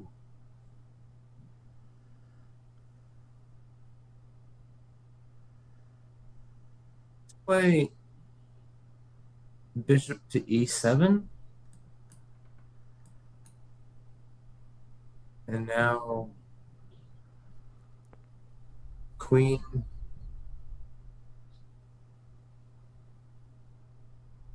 trade queens, then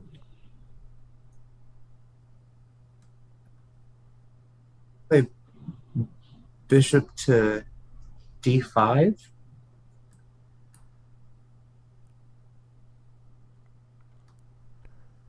So I'm up a pawn, but I'm g7's gonna probably dropping. I'm gonna play f6 and take it soon. Is my plan. Yeah, and that's a good plan. I might play. My other idea was that if I need to secure the bishop on d5, I'll play c6. But do you feel that black is any better here? So like, let's say I play, No, I don't think I'm any better at all. I kind of like white slightly.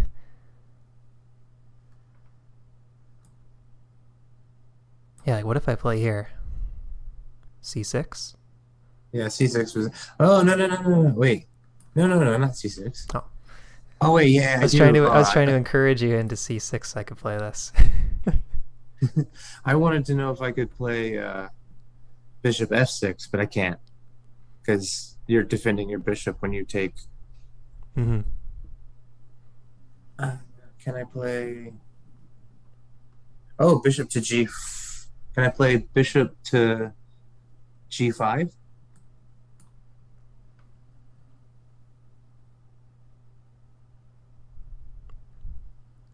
Yeah, I have to watch for the back rank mate Yeah, if I try to get the bishops.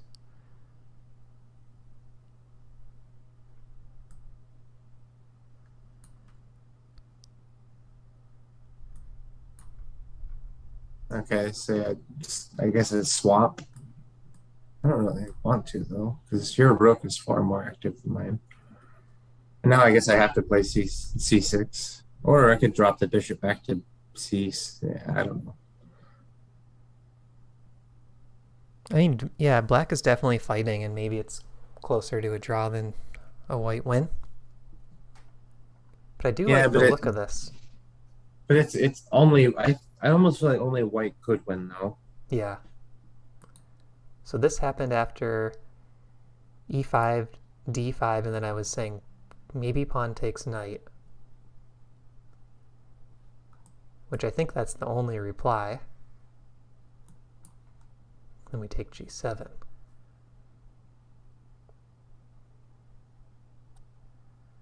You could trade queens here.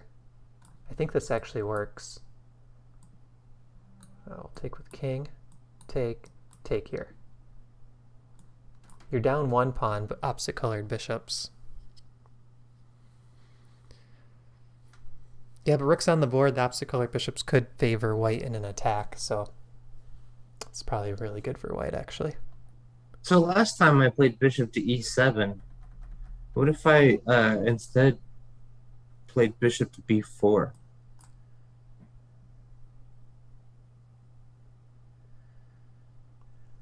I almost want to sack if I can get a checkmate threat. Like queen f4 and take this pawn, but you're going to take c3 first. I don't know if that's good enough.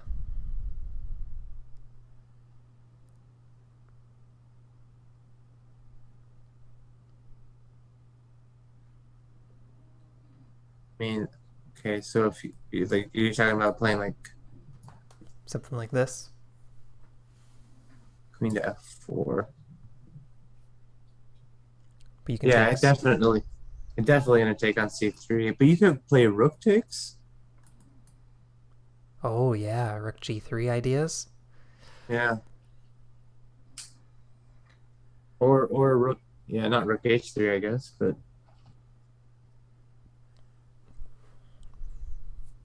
Because if I take, if I take the bishop on b3, you just have queen takes h6.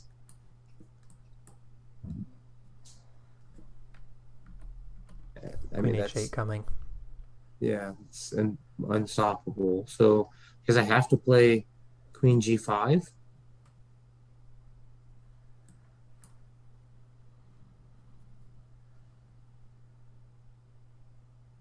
Which seems okay. Yeah, I'm gonna recollect my pawn. I feel like I'm safe now. So I might as well do this, but I do have to still watch back rank mate. I don't think I can win this pawn, which is a little bit annoying. I wish I could just take. Right, so we're equal pawns. Like if I have to retreat this bishop somewhere. We're equal pawns right now. You could bishop a2, and It's one of those endgames where it's going to be pawn for pawn, I think. White's holding their own. yeah, because I think b2 is probably gonna fold. And there's even like rook b4, holding and attacking. Yeah.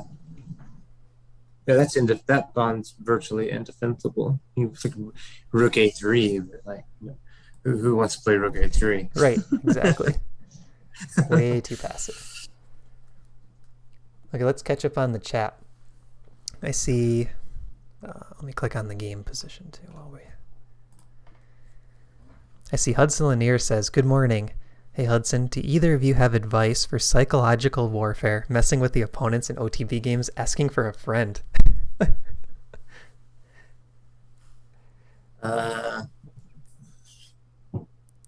Not really. I tend not to really engage in that kind of stuff. I don't know. You see people do some things like stare, like, well, it's like people will stare at you, like not look at the board, but stare at your face while it's your turn, while it's your time to think. That kind of thing. Or you get people who like play with their pieces that have been captured. I don't know. People do weird stuff like that, but I think that my best advice for psychological warfare is to not do it and to just play chess. Like, so I've done both of those things. I used to stare at my opponents all the time. I have done it before as well. So, and sometimes you can pick up what they're looking at, right? Like, so let's say you got some dynamics on both sides of the board. You make a move and you just look into their eyes and watch what they're doing. If they look up at you, they always look down and then they're kind of nervous, right? Mm-hmm. And you can see what area of the board they're looking at, and sometimes like what diagonal they're looking at. So there is definitely psychology with staring at your opponent, but it's also like a little bit creepy too to be the one stared at. Like, and then usually they'll like cover their eyes or tilt their head or something. You can stand up and go like look at the game from over their shoulder.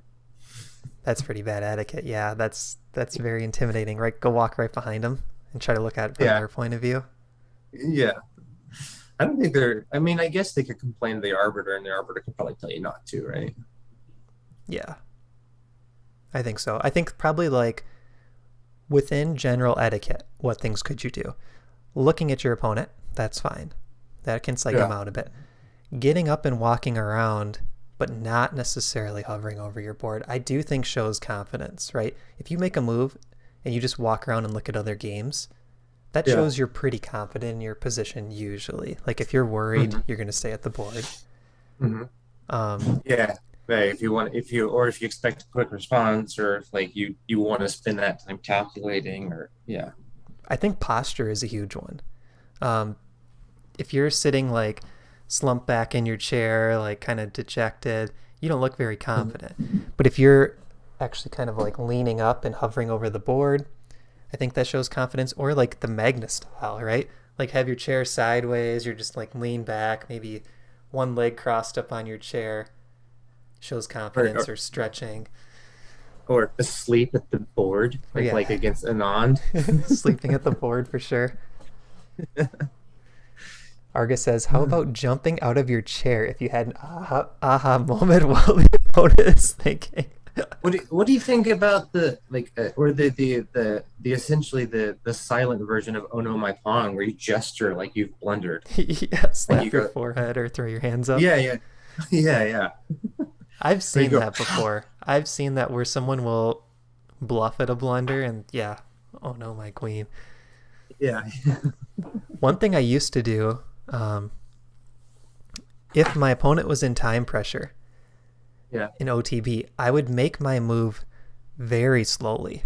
Like all actions I made with any arm movement, writing down the move, hitting the clock, extremely slow, like half X speed, because I wanted to lull them into this feeling of like, okay, we're just playing a casual game. Like I'm not blitzing you out trying to flag you. And like I would not even look at the clock because I didn't want them to see me look over. So that's a strategy that I've used too. Speaking of clocks, if your opponent forgets to hit the clock after they move, what do you do? I don't tell them unless it's like a kid or someone new to Mm-hmm. chess. If it's, Mm-hmm. you know, if it's a new player, I'll just tell them. If I'm playing someone who's 2200 and they forget to hit their clock, I'm not going to say anything. Like, Do you don't? So for me, if they my opponent forgets on the clock, I will sit there and stare at the board, yeah, and maybe I've decided my move. I already know what I'm going to play. I'm not going to make my move until they hit their clock. I agree. Like, just not going to do it. Yeah, And you're experienced enough. You should know to hit the clock. Okay, maybe an I exception is like if it's a friend and even in a rated game, like let's say you and I were playing, you didn't hit the clock. yeah, I don't think I would sit there for like an hour and wait for you to figure it out. I yeah. might wait a minute or two and be like, clock, hit your clock. Or Because yeah, I you might talk even about just make my move back if I know what I'm going to play. yeah, talk about like psychological warfare. Like, because I had a game where a guy forgot his clock, and I used my time, and I figured out what I want to play, and then I was just waiting for him, and I continued to sit there and analyze the game even after I'd picked out my move, and then after about 20 minutes, he realized that he like frantically hit the clock, and then I just immediately made a move and pushed the clock right back, and it was clear to him that I had just been sitting there waiting for him, and he was frustrated and felt like one he really did just lose 20 minutes. Like, Mm-hmm. that's a bad thing. And then to know that I am immediately it's his move again, Yeah, and that's like he's got to be feeling like he just screwed up pretty badly. Like, that situation probably was worth at least a pawn on the board. Like, I think you're right. Yeah, the clock advantage plus the psychology of it is huge. Another one you can do with the clocks, if your opponent shows up late and the round time is scheduled to yeah. start their clock. Like, not everyone does that. They don't always know that they can do it, but start their clock. Because showing up to a board late when you see you're down 7 minutes, 10 minutes on the clock, some players are okay with it, but others get very frazzled. Like, okay, that's time that I lost that I should have been here on time. I have had a player show up to the board late before. I definitely started their clock, but in this particular situation, the guy didn't seem like he cared. I think he showed up late to like every round. Yeah, right. It's Or his thing. yeah. I see H3 was played. Oh wow. That was your move when you were like, let me just play a Right. random move. That was my pass move. Yeah, yeah. And maybe it's his pass move too. It could be, because we were looking at a couple lines where, like, I was trying to win both your bishops, but you were back rank mating me. Yeah, yeah, yeah. So H3 sounds like he's like, I looked at everything and couldn't come up with anything. And so I'm going to play H3. Just maybe just a useful move. And now, okay, so you played H3, and we last time when we played H3, we gave D5. Yeah. So that's funny because we played H3 thinking that was like, okay, what happens if we don't try to stop D5? So let's say we looked at take, and bishop takes A5.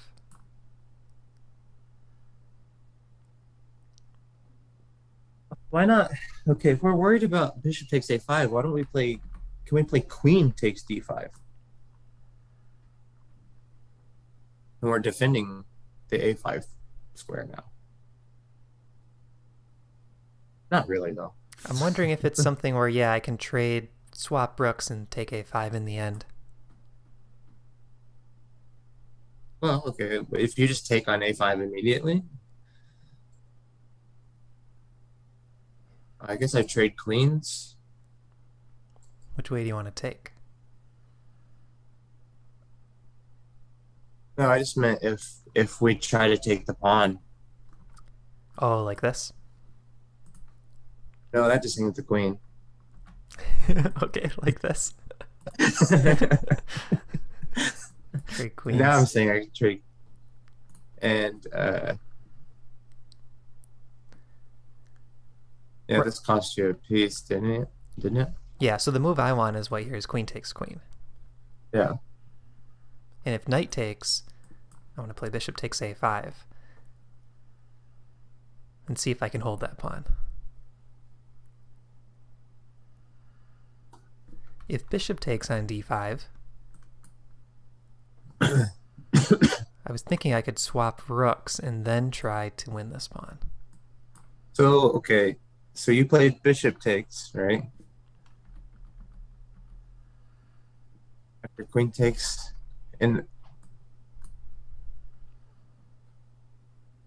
no, knight take. My idea was knight takes, and Oh yeah, bishop takes. now I want knight f4 threatening knight d3. And also I'm gonna play rook b8.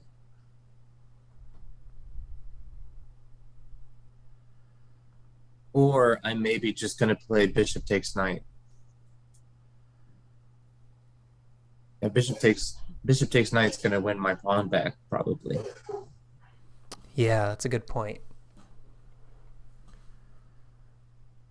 First, Can't you? Yeah, take that. Okay, but knight d3.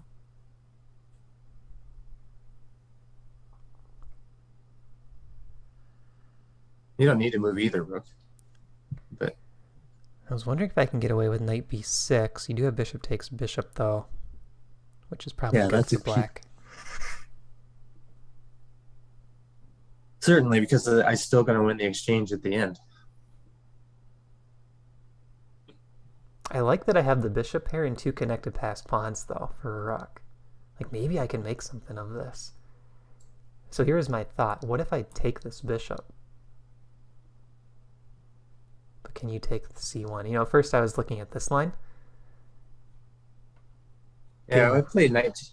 Maybe I don't take the rook back immediately. Yeah, I think this is a problem for white. Because now I'm hitting the bishop now. Yep. And where do you go with that bishop? Because when you play bishop to c2, okay, let's just say you play rook takes rook, and I play rook takes rook, and you go, and now I'm just playing rook to c1 or rook to c8. They're all lined up. And like they're all yeah. Yeah, that's not good. That's like Connect 4 or something. Yeah. This is it's like Othello. You ever play that game? Yeah. All the whites are lined up between. Yeah. They just all flip to black. Yeah. But I love this dynamic. Like, what if we got a position where it was a rook for kind of a bishop pair and connected pass pawns? Those are my favorite way to play chess, is when there's some way that something. I love investigating positions where you get weird imbalances. I mean, not even necessarily weird, but like positions where it's 2 rooks for a queen, or you know, I had an end game recently that it was I had a bishop and 2 connected pass pawn. I had 2 bishops and 2 connected pass pawns against 1 bishop and 4 connected pass pawns. Opposite sides of the board. My pawns were in the middle and his pawns were in the side. Okay. And so like I had that in game, and like that was, and then just kings, of course. So like just weird off balance. Like I find that to be like interesting chess, to find out like what are the equivalencies, like what kinds of different things that can be equal. Yeah. And like when we were talking about Chess 960 earlier, one thing I like to do for training, back when I used to do a lot more teaching, is I would set up mini games like that. Like, oh, let's try just playing a bishop against 3 pawns, maybe no kings, and like try to figure out how do you stop the pawns, and just those different scenarios where you really understand how the pieces work together. Like, let's do knight and 4 pawns against bishop and 4 pawns. See what happens. So, do we still think that is there any other move besides d5 to be played? What else might we consider? I mean, the fact that Jan played h3 makes me think that he's okay with d5. He must have a line ready. I don't know. I guess we'll find out if he plays d5 and goes back into the tank. Right. I mean, he is already down 20 minutes. Yeah.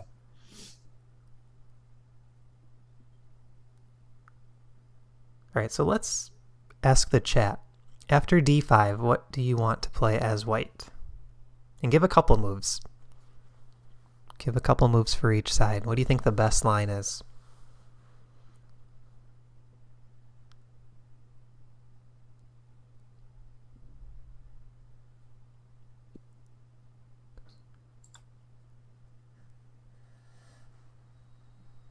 I'm kind of looking at knight takes a5. See if we can survive the c5 push. Yeah.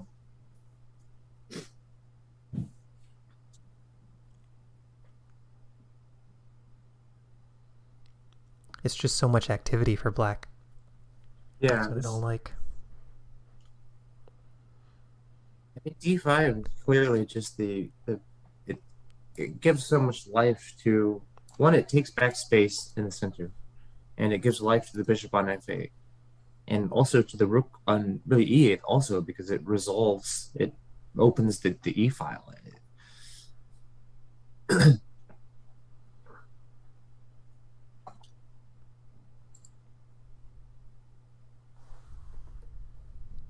Andy says, E takes d5, trade as much as I can. Birdcell says, I got nothing. So I was talking to some of the guys at my chess club that were they're rated like 1100 or so, and I was telling them in my games with them that I was like, yeah, I was looking at this game where it turned out that objectively the best thing to be done was to trade some pieces, but I told them that I was like, I didn't like to trade pieces because I was hoping that with more pieces on the board, I felt like I had better chances for something bad to happen, that I could, that I felt like I had more opportunities for them to make a mistake. And their response was, yeah, I want to do exactly the opposite. I just want to like simplify and feel safe and comfortable. And the person who said they just want to trade everything, I wonder if that's the impulse that they're feeling, and if that's, which side here do we think wants trades more generally? And I kind of feel like that maybe this is an interesting enough position where maybe nobody wants trades. Right, because black has this plan of d5, c5, right? Yeah, so I think that black probably is happier with trades than white is. And why do you feel that way? I agree, but I don't hear why you think that way. I think that what white's got going for him is some potential kingside attack, and that evaporates whenever pieces get traded. White also has more space, and so there's potentially going to be more holes in the position if there's some trades. And so I think an additional space and his hopes for an attack make white want to keep pieces on the board. And I think that black being a touch more cramped, his bishop on f8 not having a lot of space, like he would be happy to resolve some. And I also think that if we trade some pieces, that this backwards pawn on b2 becomes a bigger liability for white as well. So I feel like that black might feel like that they have some more opportunities to get some play if we get a situation where the b2 pawn becomes relevant. Yeah, I agree with everything you said. And I think to highlight that point, let's say black wasn't so quick in the center. Let's give black a couple wasted moves just to prove a point. If white was able to get something like this, and then black played d5, now we could play e5 as white and really show how these pieces are going to be strong over on the king side. Well, can't you just play f5 immediately right now? Yeah, that's true.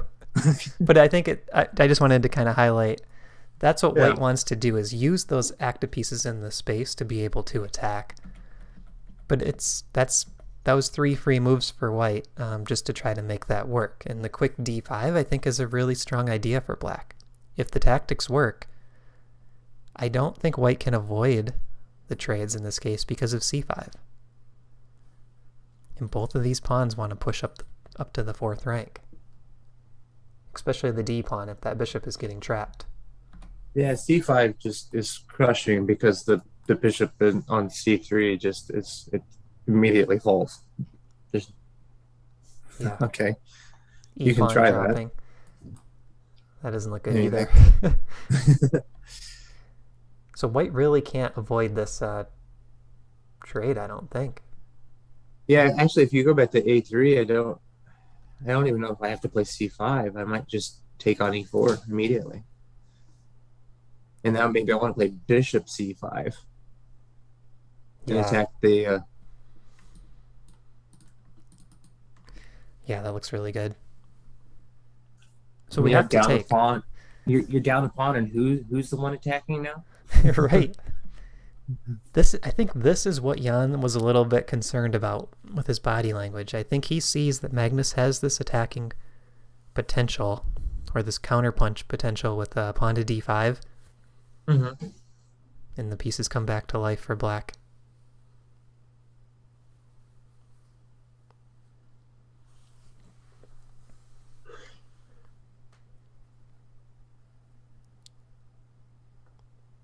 Looking at the chat from earlier, Safuya heard a story about a GM turning up to a game looking drunk, drinking more, and winning with a trap. Oh, c6 is played. There you go. You called c6 earlier. Preparing d5. Is that the idea? I guess so. Yeah, I think that must mean that Magnus is interested in keeping more tension than the immediate resolution of d5. Because d5 would like resolve the position a bit. And what do you think of this pawn structure? So I'm going to give white a move to pass. Mm-hmm. Now look at the d pawn versus the b2 pawn. Yeah. I mean, this is kind of like a typical IQP type attack almost.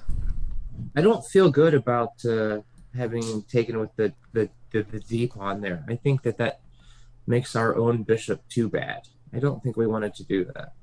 I think the pawn's better on c6. Okay, and just kind of anchor a piece here. Yeah, I feel like. I mean, look at. I mean, compare the two positions and how much you like your bishop. That's true. Yeah, I do like that d5 bishop a lot. And this, I think I would be pretty happy to play this as black. I feel my pawn on c6 does not feel like a liability at all.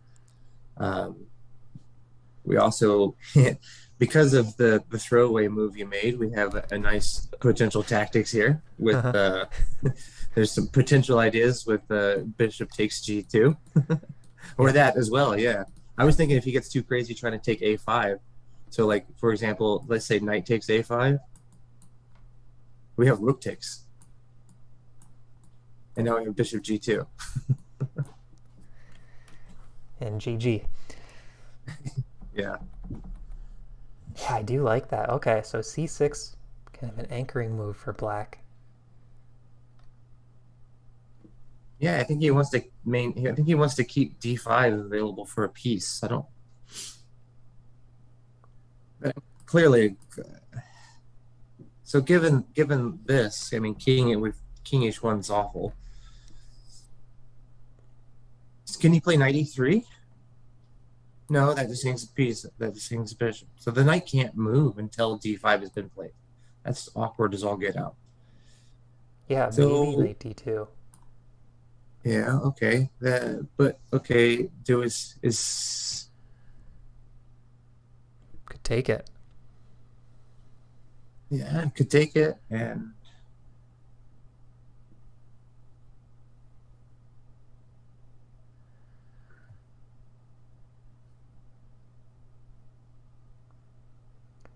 one thing I do like for Nepo in some of these endgames, let's just say this gets played and a few pieces swap off. One thing I like for Nepo in these endgames is how this bishop points at a5. But I can just play bishop b4 at some point, right? Yeah, that's true. Um, oh, I see bishop c2 is played in the game. Okay. That's got to be a victory for Carlsen to push that bishop back like that.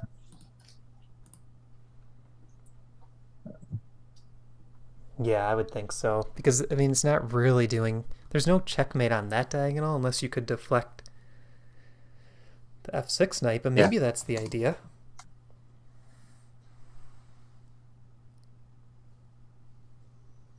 could be.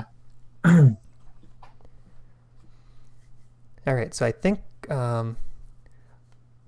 let's take like a couple minute break. We're going to bring on Andy. And I want to thank you, JD, for taking these first couple hours and joining us.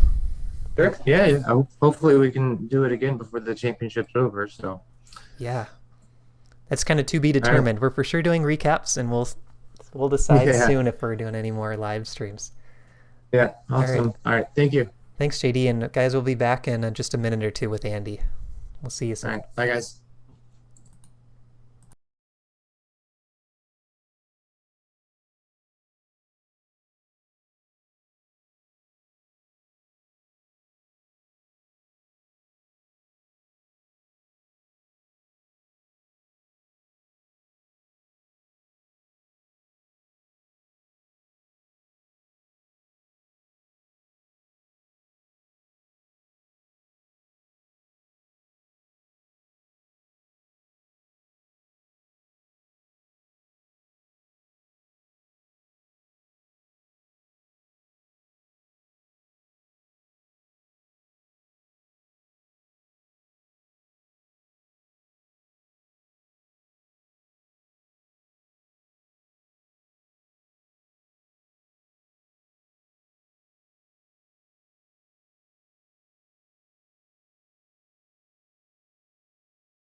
All right, guys, we're back, and we have Andy joining us. How are you doing today, Andy? I'm good, thanks, Matt. I'm good. I'm in Malta at the moment. I just jetted off for a holiday, but you'll be pleased to hear that it's raining. So What's the temperature? It's only about like 14. Never mind. It's still better than England, where they have storms and things at the moment. Yeah, I'm in northern US. I'm in Minnesota, and right now we're about 30 Fahrenheit, which I think is what, 0 Celsius. So it's pretty cold. Okay, so should I go back into Discord to see the board touch like? Yeah, go ahead and go to the WCC screen share, and you can follow the chess-based board.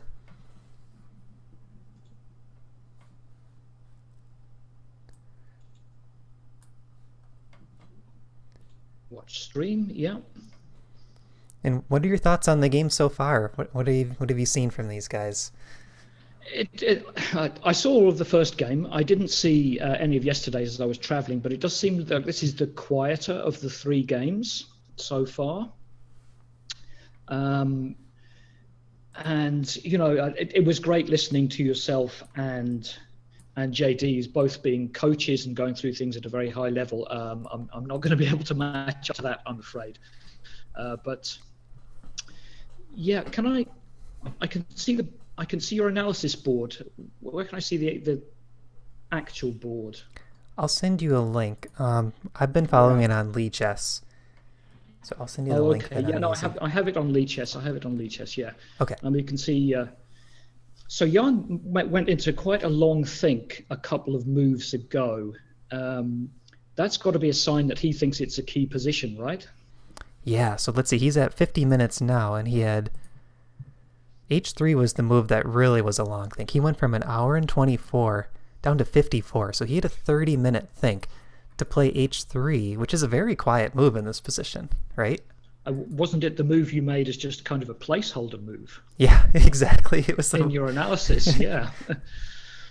So I'm wondering if it's a position where maybe neither side wants to break anything in the center yet. Like they actually just want to make slow improving moves, because we've seen c6 by Magnus, which is also not trying to open things up, and then bishop to c2 by Jan, which is another move where it's just kind of a slow improving waiting move. You know, he's not doing anything too quickly.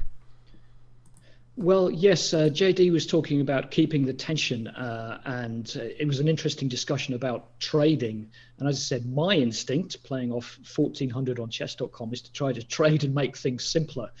And this is what we want to do as less experienced players, I think, because it just looks a bit easier if there are fewer pieces on the board. But I've heard all the coaches talk about keeping the tension, and that seems to be what the players are doing at the moment, as far as I can tell.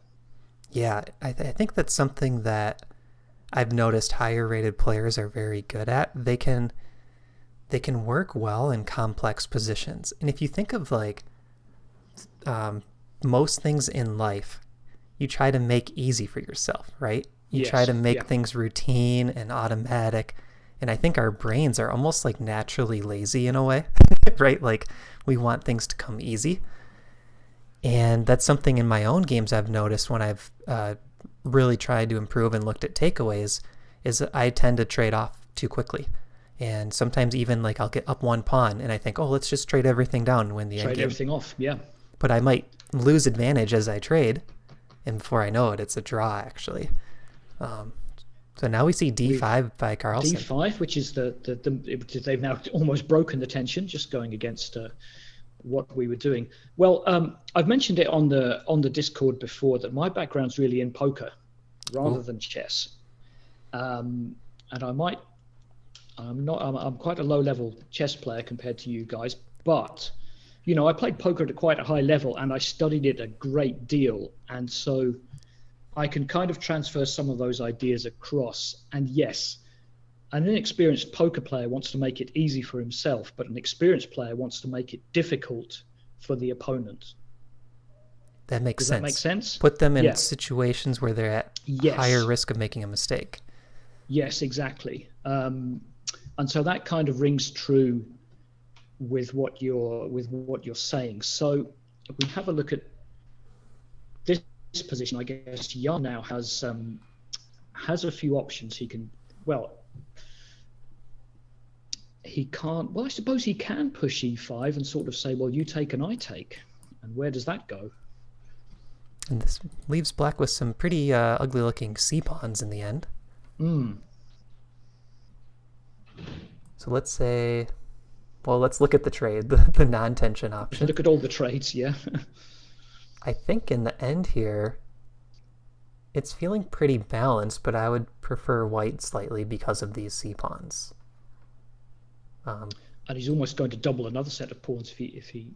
Oh, I suppose you just trade off there anyway. Yes, yeah. Yeah, but I mean, black. It's one of those positions again where I feel like black has a lot of play still. So even though these pawns are hard to defend, they're also hard to attack. Like for example, bishop here, bishop to d5, very nicely defends them. But if you're looking for imbalances in this position, you're not seeing too many because it's 2 rooks and 2 bishops each. You're really just looking at the pawn structures, yeah? Right, and it's a lot of weak pawns for both sides, so you tend to get that pawn for pawn type trades and things peter out into a more drawn position. So I wanted to, if we've got a quiet moment in terms of moves, ask you a little bit about the meta game and how Jan in particular should approach this. He's got 7 games as white. I mean, obviously he did not want to lose one of the first 2 games. I mean, it would have been really hard if he got off on a bad footing like that. Yeah. But now he's got to be thinking, well, I've got 5 games of white after this one. You know, I've got to find a win or 2 somewhere. And it felt like he had the better of the last game from what I saw of it. So at what point does he start to push for a win? Yeah, my feeling is game 1, he was slightly better. Mm-hmm. And I think he was happy to get out of that one with a draw. First World Championship game ever. Yeah. Even though he had the white pieces. Game 2, Magnus seemed to overpress with white. And like you said, Jan had some chances for a clear advantage for a couple of moves there. The engine was saying like 1.3 or 1.5. 1.5 even. So I think in this game, if I were Jan, I would still want to put a little bit of pressure on Magnus. Like I don't want to just trade everything here and shake hands, knowing that Magnus has an extra white going forward. Yes. Oh, and we do see e5. So that he's not going for any line where we just trade off. Trying to get some complications, I guess. Yeah. Unless there's d takes c4, maybe that goes back to the queen trade line. Okay, so what do we want to play here? Jan must figure that he's at least equal here. I'll cheat and just have a quick look at the engine. Yeah, the engine says equal. Yeah. But can you explain to people why the engine says equal isn't an end to it? Yeah, so oftentimes You know what I mean. The engine will say an eval, and I think last game was a good example. The engine would give evals that showed Nepo was better, but the material count was +3 for Nepo. And the eval would say like +1 for quite a bit of the game. Yeah. What that kind of means is we have a 3-point material advantage, but that has been reduced by 2 points to give you a 1-point stockfish advantage. So that means in terms of the strength of the pieces on the position, the king safety, the pawn structure, all of those other factors besides material, Magnus was up 2 points. He brought that material advantage back 2 points down from 3 to 1. And I think from a human perspective, that's really hard to play a position where your opponent has like better king safety, more mobility, active pieces. The material doesn't quite feel as good until you can finally kind of get rid of all those other factors that the opponent has. So I think in this position, we may see a 0.00 when stockfish goes deep. But let's just kind of go through one of these lines again and show. Like let's say the queens trade off. We take the knight. I like white here because I'm thinking it's not easy for the black rook to infiltrate. Both of these white pawns feel very solid to me, b2 and a4. This f6 pawn is kind of a thorn in black's king side, right? If black takes, very nice square for a bishop. Yep. And if they push, okay, this pawn is still sitting here on f6, and even controlling those dark squares around the king, yeah, and even though we're equal material, and stockfish probably says there is not enough for white to win by force here or get anything, these are still humans. I think we've had a queen trade as well. Oh yeah, we've seen this exact line. Okay, queen takes d8. Yeah. But you know what's going to happen now, Andy? We're saying all this, and they're going to just like completely go into a draw. Like maybe they're both already agreeing that it's going to be a draw. Well, I hope not. Well, they're not supposed to do that before 40, are they? Are we talking about that the other day? Yeah. Well, did you hear my joke yesterday about maybe they have signals? Well, I mean, it's one of these rules that's well intentioned, but I felt in the first game it was almost a little bit they were just waiting until move 40 until they could draw. Yeah, I agree. Not the whole game, but when they got to about 30, 35 or so. Yes. Yeah. I mean, you can understand why they want to do it. They don't want people agreeing draws after like 12 moves and stuff. I mean,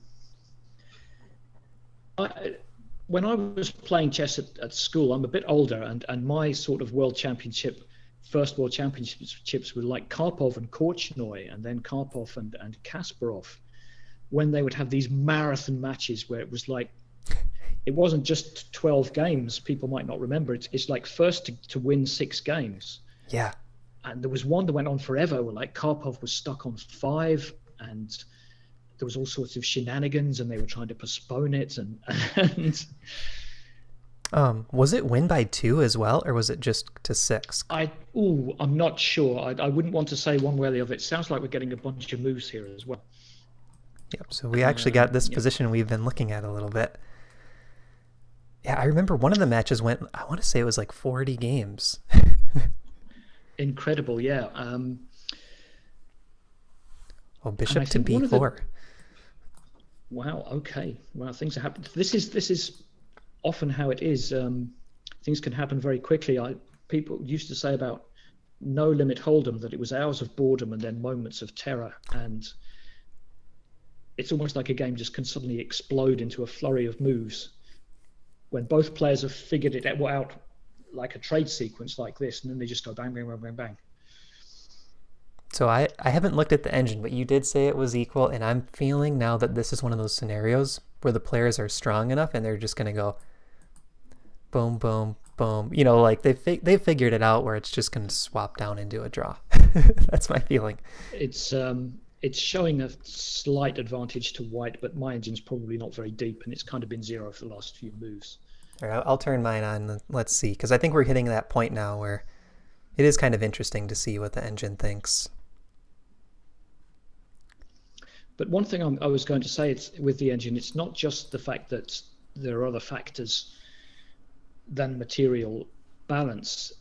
It's that an engine is relying on perfect moves. And I know these are 2 players who are going to get close to that, but maybe down in our games, an engine can say one thing, but one side has to play perfectly to get that evaluation, and the other has a bunch of options, which makes it a lot easier for the second person. Yeah, I agree with that. And I think if you want to try to get that information out of the engine, and it's a little bit hard to do nowadays with computers being so strong, but look at what the engine says at a very low depth, like 16, and then let the engine run to your depth 26 and see what it says, because the depth 16 eval is going to be a lot closer to how you and I feel about the game than the 26. So like in this position, the people that have their stockfish already at depth 69 in the ChessBase cloud, 0.00. But when I first toggled on stockfish, it said like 0.2 for white. So I think these are very small these are almost insignificant margins when I'm playing. It really doesn't matter if I'm plus 0.2 or 0. Yeah. But it's almost like just a little foot in the door, a little wedge one player can push in. And it looks like Magnus should take on c3 here, and he did. Bishop takes c3. I think he did, yes, yeah. But it's interesting. Oops, the king takes, yeah. So Magnus has got, obviously he maybe doesn't care about these things, but he's got like no connected pawns at all. He's got 3 isolated pawns and a set of double isolated pawns, which to the intermediate player looks like a bit of a problem. And I think for Magnus, though, the nice thing is none of them can be attacked currently. Yeah. And I do think it's important to note that Magnus has the more active rook to begin with. So this rook is ready to come down to d2. Oh, you don't want that rook on your second rank, do you? Yeah, so my instinct would be to play a rook to d1. But there's also this idea that Magnus could put a rook on b8 and try to come down to b2. So let's say rook takes rook takes back, rook b8. Now here's one thing I could see, a repetition this way. It just looks more and more like a draw the further you go, doesn't it? Yeah.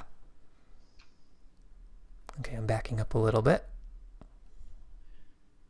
Do you think they may be just going to knock out these 12 moves? Yeah, 12, 13 moves in about 20 minutes and then go and take a day off? That's my feeling. Yeah, and tomorrow is the rest day. Yeah. But I think it's a big win for Magnus psychology-wise, right? We're getting rid of that extra black before the rest day and then come back ready to win with white. Well, I wanted to ask you about this a little bit. I mean, Jan is not the number 2 player in the world. He's not far off because there's a whole clump of players, sort of 50 points behind Magnus. But it was maybe a little bit of a surprise that he came through the candidates. What I'm getting to is, does Jan think that if he loses this match, he probably won't ever get another shot at the world title? He may well not. I think you might be right, because in that candidates tournament, he had to perform at a 28-49 level in order to win. So his, if you do his performance rating, it was 28-49. And one player in particular that I think is going to stop future players from qualifying is Alireza Firouzja. I was going to mention Alireza. I mean, he's 18 years old. He's burning it up, isn't he? Yeah. And I just think, in the future, he's probably going to win the next candidates, or he'll be the favorite to win it. And it's going to be really hard to outplay him. And even like you said, with all these players around the same rating, just thinking in terms of odds, winning the candidate tournament, it's really hard for any of them unless you're head and shoulders above the rest, kind of like Caruana was 3 years ago. Well, I could maybe bring this up a bit when you can't. There were a few mumblings about easy draws with black against the other Russian players once Nepo kind of hit the front. Yeah, you don't have to comment on that. I said that. No, it's a thing, right? We've seen that before. Yeah, sometimes, and I think sometimes they will even put those matches in the front in tournaments just for that reason, country versus their own country. Yeah, which is interesting. I mean, Jan has had the whole Russian chess machine behind him. I'm not saying there's anything sinister about that. Whereas Norway's not exactly a chess stronghold, is it? But I guess it's still largely down to the individual and how much work he puts in. Right, and Magnus has always had a really big team around him. In terms of chess players, he has like a strong team of players, but he also has a team outside of chess. Like, he's got his whole organization. There's a lot of finances, so I don't think it hurts him at all being a player from Norway versus being a Russian player, because he's working with players from all around the world, and it's kind of this online era in a way where they can probably work all throughout the year, even before they know who their opponent is. Even during lockdown. Yeah. So what I'm trying to get at is this dilemma for Jan, how aggressively he wants to chase a win in some of these games, because you wouldn't want to be sitting in a bar in 6 months' time looking into your whiskey thinking, oh, I wish I'd been a bit more aggressive. Right.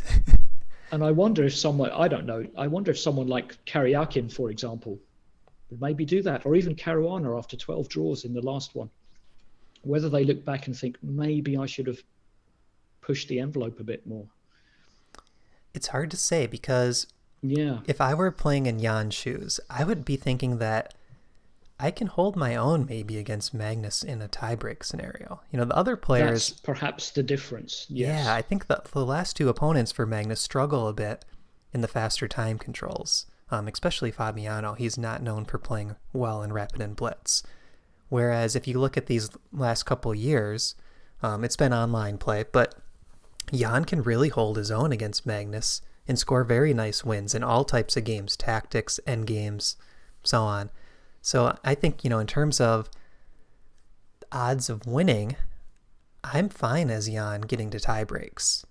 And unless he loses a game, I don't think he'll really be kicking himself for overpressing. Because let's say he overpresses and he loses on game 4. That's a mountain to climb, isn't it? Yeah, right. So I think he might be okay. I mean, he's been the more solid player of this match. Magnus is taking more risks. I was going to say he seemed to have had slightly the better of it. One area is that Magnus seems to have got into his prep in every game rather than into Jan's prep. It's Magnus who's made the out of the book move, it seems. Right. But sometimes it's like, it's almost Magnus is accepting worse positions in theory, just to trick Jan. And to get out of book, yeah. And it feels like that's playing with fire a little bit, though. Like, he could get burned if Jan is able to convert one of those positions, or even just, like, really put the heat on Magnus, where maybe Jan was close to winning but missed the win. That's got to mess with Magnus's head. Like, okay, I almost lost that game. Like, now should I go back to playing solid, or can I still keep taking those same risks? So I lost you for a little bit there. Can you still hear me? Yep, I still hear you. It might have just okay. So froze. it was a good job. Yes, you were talking there anyway. So I did miss that, but I'm sure it was very good. I was just saying, I don't know if, if Magnus was close to losing one of the games by taking risks, would he switch his strategy up and play more solid? We see Rook B8. Had a move, yeah. So I'm kind of interested in hearing about your poker a little bit, Andy, as the game slows down. What are your specialties in terms of format, and what do you like to play? It's all in the past tense. I really haven't played since about 2013, but I was a tournament player. I was largely a tournament, in fact, entirely a tournament player. Live to start with. Once online got going, mostly online. And we had another move. Challenging the open file, yeah. Mm-hmm. Seems fairly standard. So yes, and look, I don't know if you've played any online poker, but a little bit. It's largely a question of timing. If you were playing in the mid-2000s and you had half an idea, you could make some pretty good money. So that's the only time I was into it, Right, mid-2000s, and I made a little bit of money on Poker Stars, but then I gave it up. I was kind of in college at that point. And I used to play home games with my friends. We'd play 6 to 8 handed, just no limit cash games. Yeah, always fun. But I played chess at school. I was a bit of a math whiz, and I played chess and I enjoyed that. I drifted away from it after school. But when poker came along, I was able to put my kind of game playing mentality into that, and it's all about the hours you put in. I spent an absolute ton of time playing and thinking about it, and starting from nothing and then becoming quite good, as I'm sure a lot of people have done in chess. And I'm finding the same thing with chess. The more hours I put in, gradually, the better I'm going to get. I've said on the Discord, though, I have a tendency to overstudy and not play enough. I think a lot of players struggle with that. Yeah, that's one of the most common things I see with adults trying to improve. Yeah. It's kids can just shake losses off, but yeah. Because if you look at some of the data behind chess improvement, the two things that really make it easier to improve, I think, are having a lower rating, and having the time to spend. Right, so spend a lot of time and have a lower rating, you're going to see more rating gain on average. The third factor is age. So as you get older, in the data, it's a little bit harder to gain rating points. Now, one thing that I've been trying to figure out, but I don't have enough data to come to a good conclusion, is the difference between adults and kids when it comes to how much they play versus study. Because a lot of kids, all they want to do is play. They just love the game, and it's way too boring to crack open a book. But adults are kind of the opposite, right? They'll spend hours and hours working on books and making flashcards and doing spreadsheets. And I ask how many games they played that week, and it's like, well, I played 3.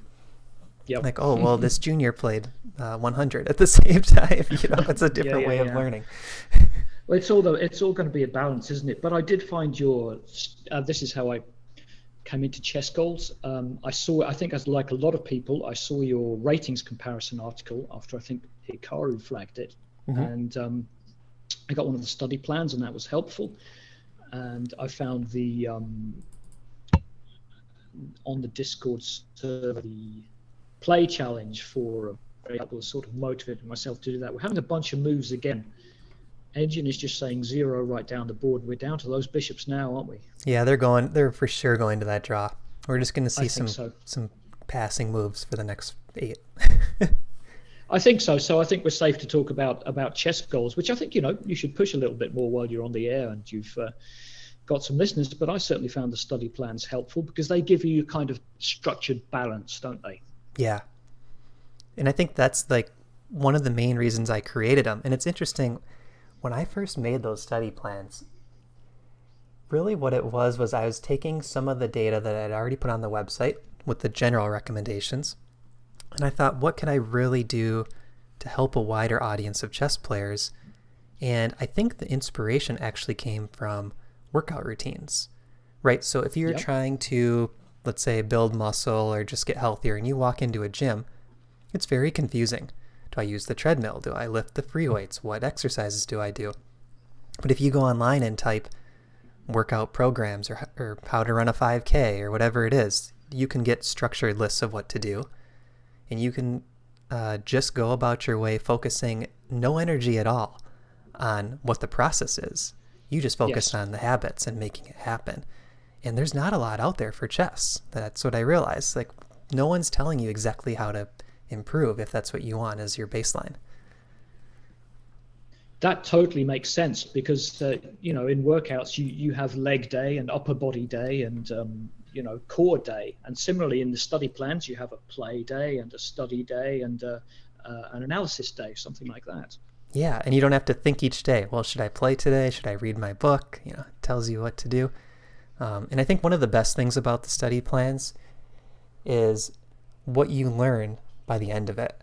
You really learn a lot about yourself as a player, and you're able to adjust those plans to your own needs. Like maybe you think, oh, I actually need to play more, or I need to focus on my tactics. But I think it gives you the knowledge to make your own personal plan.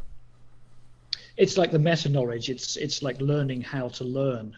Yes, exactly. And Sure, so that's check out chessgoals.com. Yeah, I was going to say that's a good segue. Like we have our Black Friday sale right now. It actually ends at the end of today. There's a couple links in the description. Chessgoals.com. We have 60% off our study plans and 40% off the opening courses. Well, there you go. You've got the rest of today to sign up, and I do recommend it. Yeah, especially I would say for people, for the adults, for the later improvers, because kids will just do it all naturally and soak it all up. Yeah, that's what I find is we've had a couple parents purchase study plans for their kids, and I think it almost takes a parent or a guardian to help the child follow a plan. Like, okay, we're going to do your homework today. But for the most part, I think the players are over age 20 in our Discord. Tends to be adults. And quite a wide range of ratings as well. Yeah, 1,000 all the way up to Master. I mean, below 1,000 as well. 800 maybe. Yeah. We see F4, and yeah, they're just trying to figure out how to make this draw happen without losing. Yes. Make it look reasonable. Yeah. And like I say, at least we're not, the days of sort of 8-move draws have come to an end, I guess.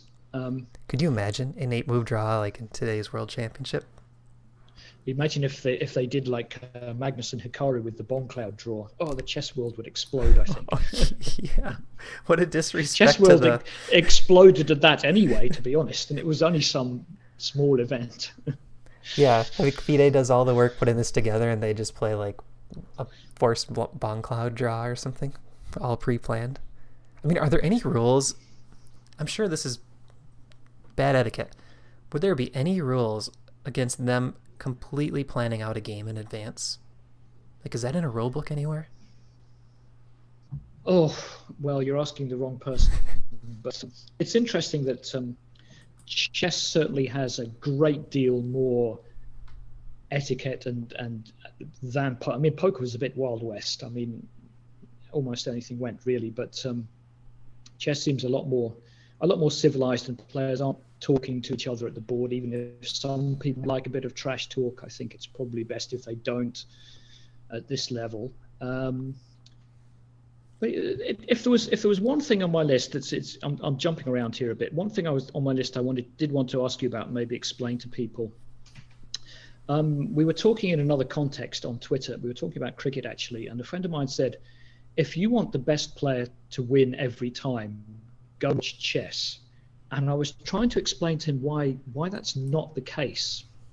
I mean, if you're playing against a player, I mean, Magnus is 50 points higher than Nepo. If you're playing against a player 100 or 150 points higher, how can you win? I mean, that you can, but I think people think of chess as being completely deterministic, as though the best player is going to win like every time. Yeah. Why is it not like that?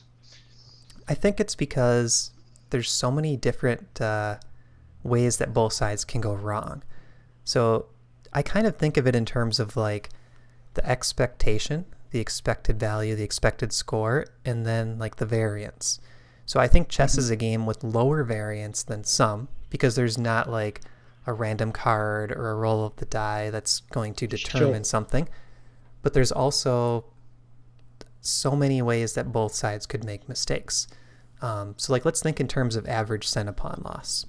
Like, let's say a 2200 player has an average cent-upon loss of 10 in a slow game, and a 2000 player has an average cent-upon loss of 20. That's a big difference, but what's going to happen is every so often that player, the higher rated player, will make the bigger mistake and still lose, because both of them make mistakes, right? So it's like, because those are averages and not 10 points every move. Right. So I think even a 150 point deficit, it's still pretty hard to beat players. So like, my rating is around 2230, and if I'm playing a 2100 on the dot, 130 points lower, let's say, they're still you can't just turn up and play. You still got to work, is what you're saying. Yeah, and I would not be surprised if they draw or beat me, right? So I don't think it's that clear cut. I think the thing that really stands out with chess is if you take a complete beginner and put them against someone with experience, like the experienced person will win just every single time.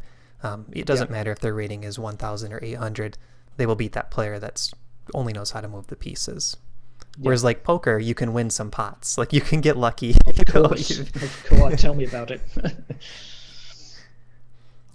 Right, I think we settled on, if you want the best player to win every time, go and watch Go, but I'm not even sure that's true either. I haven't played enough Go to know about that, but yeah, I think actually like physical sports, it might be more likely, but I don't know for sure. Like I'm thinking tennis or something. Like, is that better player more likely to win there? Again, I mean, this, probability and variance. As I've also mentioned, I do some sports betting, which a lot of poker players will do on the side, and that's what this is all about. I see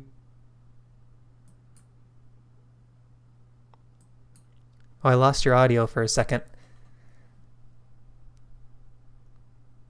Try saying something again. I lost your audio.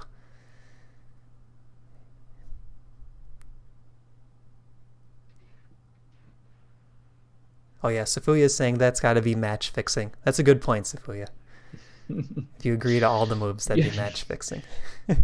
Well, you could create some game that would be the game of the century or something, but maybe people would see through that. Yeah, that's true.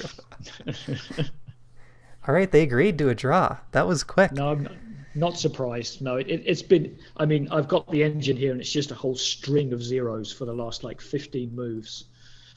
Yeah, and was it even back here? I mean, this whole game has been close to equal ever since the opening. Yeah, so I'm on quite a low level. It's got as high as plus 0.6 for white. Which move number was that, do you know? Around 17 or 18. When we got to bishop c3, if you remember, that was 17. Yes, so 18 after e takes d4. Oh, every time I click on a move, it changes. It's around 0.4 all the way through there. Yeah. So where do you think the match stands after as they go into a day off? I think it's got to be advantage Carlsen getting the extra white for the remainder, and I think this was a really nice game because Magnus showed, in game 1 he took some bigger risks, and this game he showed I can pretty easily draw you if I want to. I don't think Magnus wanted as black, right? I don't think Magnus wanted to take any risks here, and he showed it was easy to draw. And what we still haven't seen from Magnus is the Sicilian. I think there's a very good chance Magnus will play a Sicilian at some point. Maybe Sveshnikov, back to his old repertoire. I just lost you a little bit there, but that's exactly what I was going to ask. Do you think Jan will go into a different line next time he plays white? You know what I think he should... Yeah, I think he should actually play d4. Jan almost exclusively plays e4, but I think Magnus doesn't do quite as well against d4. And this is going back to what I was saying. Do you play to your own strengths or your opponent's slightly weaker spots? Yeah, and one thing I noticed too, from the black side, Jan did pretty well in Queen's Gambit type structures. So we almost had a Queen's Gambit yesterday, but after d5, Magnus played the Catalan. So Jan's had good positions with this setup, and I'm thinking maybe Jan should play this as white and go for the Catalan himself, because it's very similar to the Grunfeld, which he plays as black, but you're up a move. And Oh, I'm losing you now. I lost your audio, but I still see you. Can you say something again? It might be better.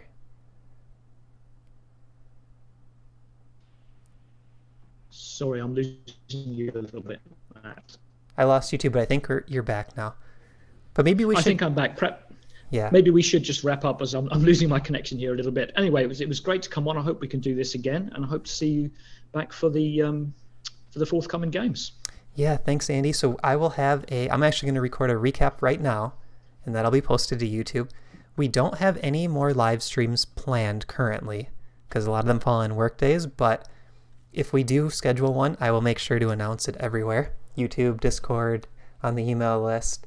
But make sure to watch our recaps after each game. I'll try to post them as soon as possible. So thanks, Andy, for joining, and thanks, everyone, for watching. And, have a good day, Andy. I'll see you later. See you again soon.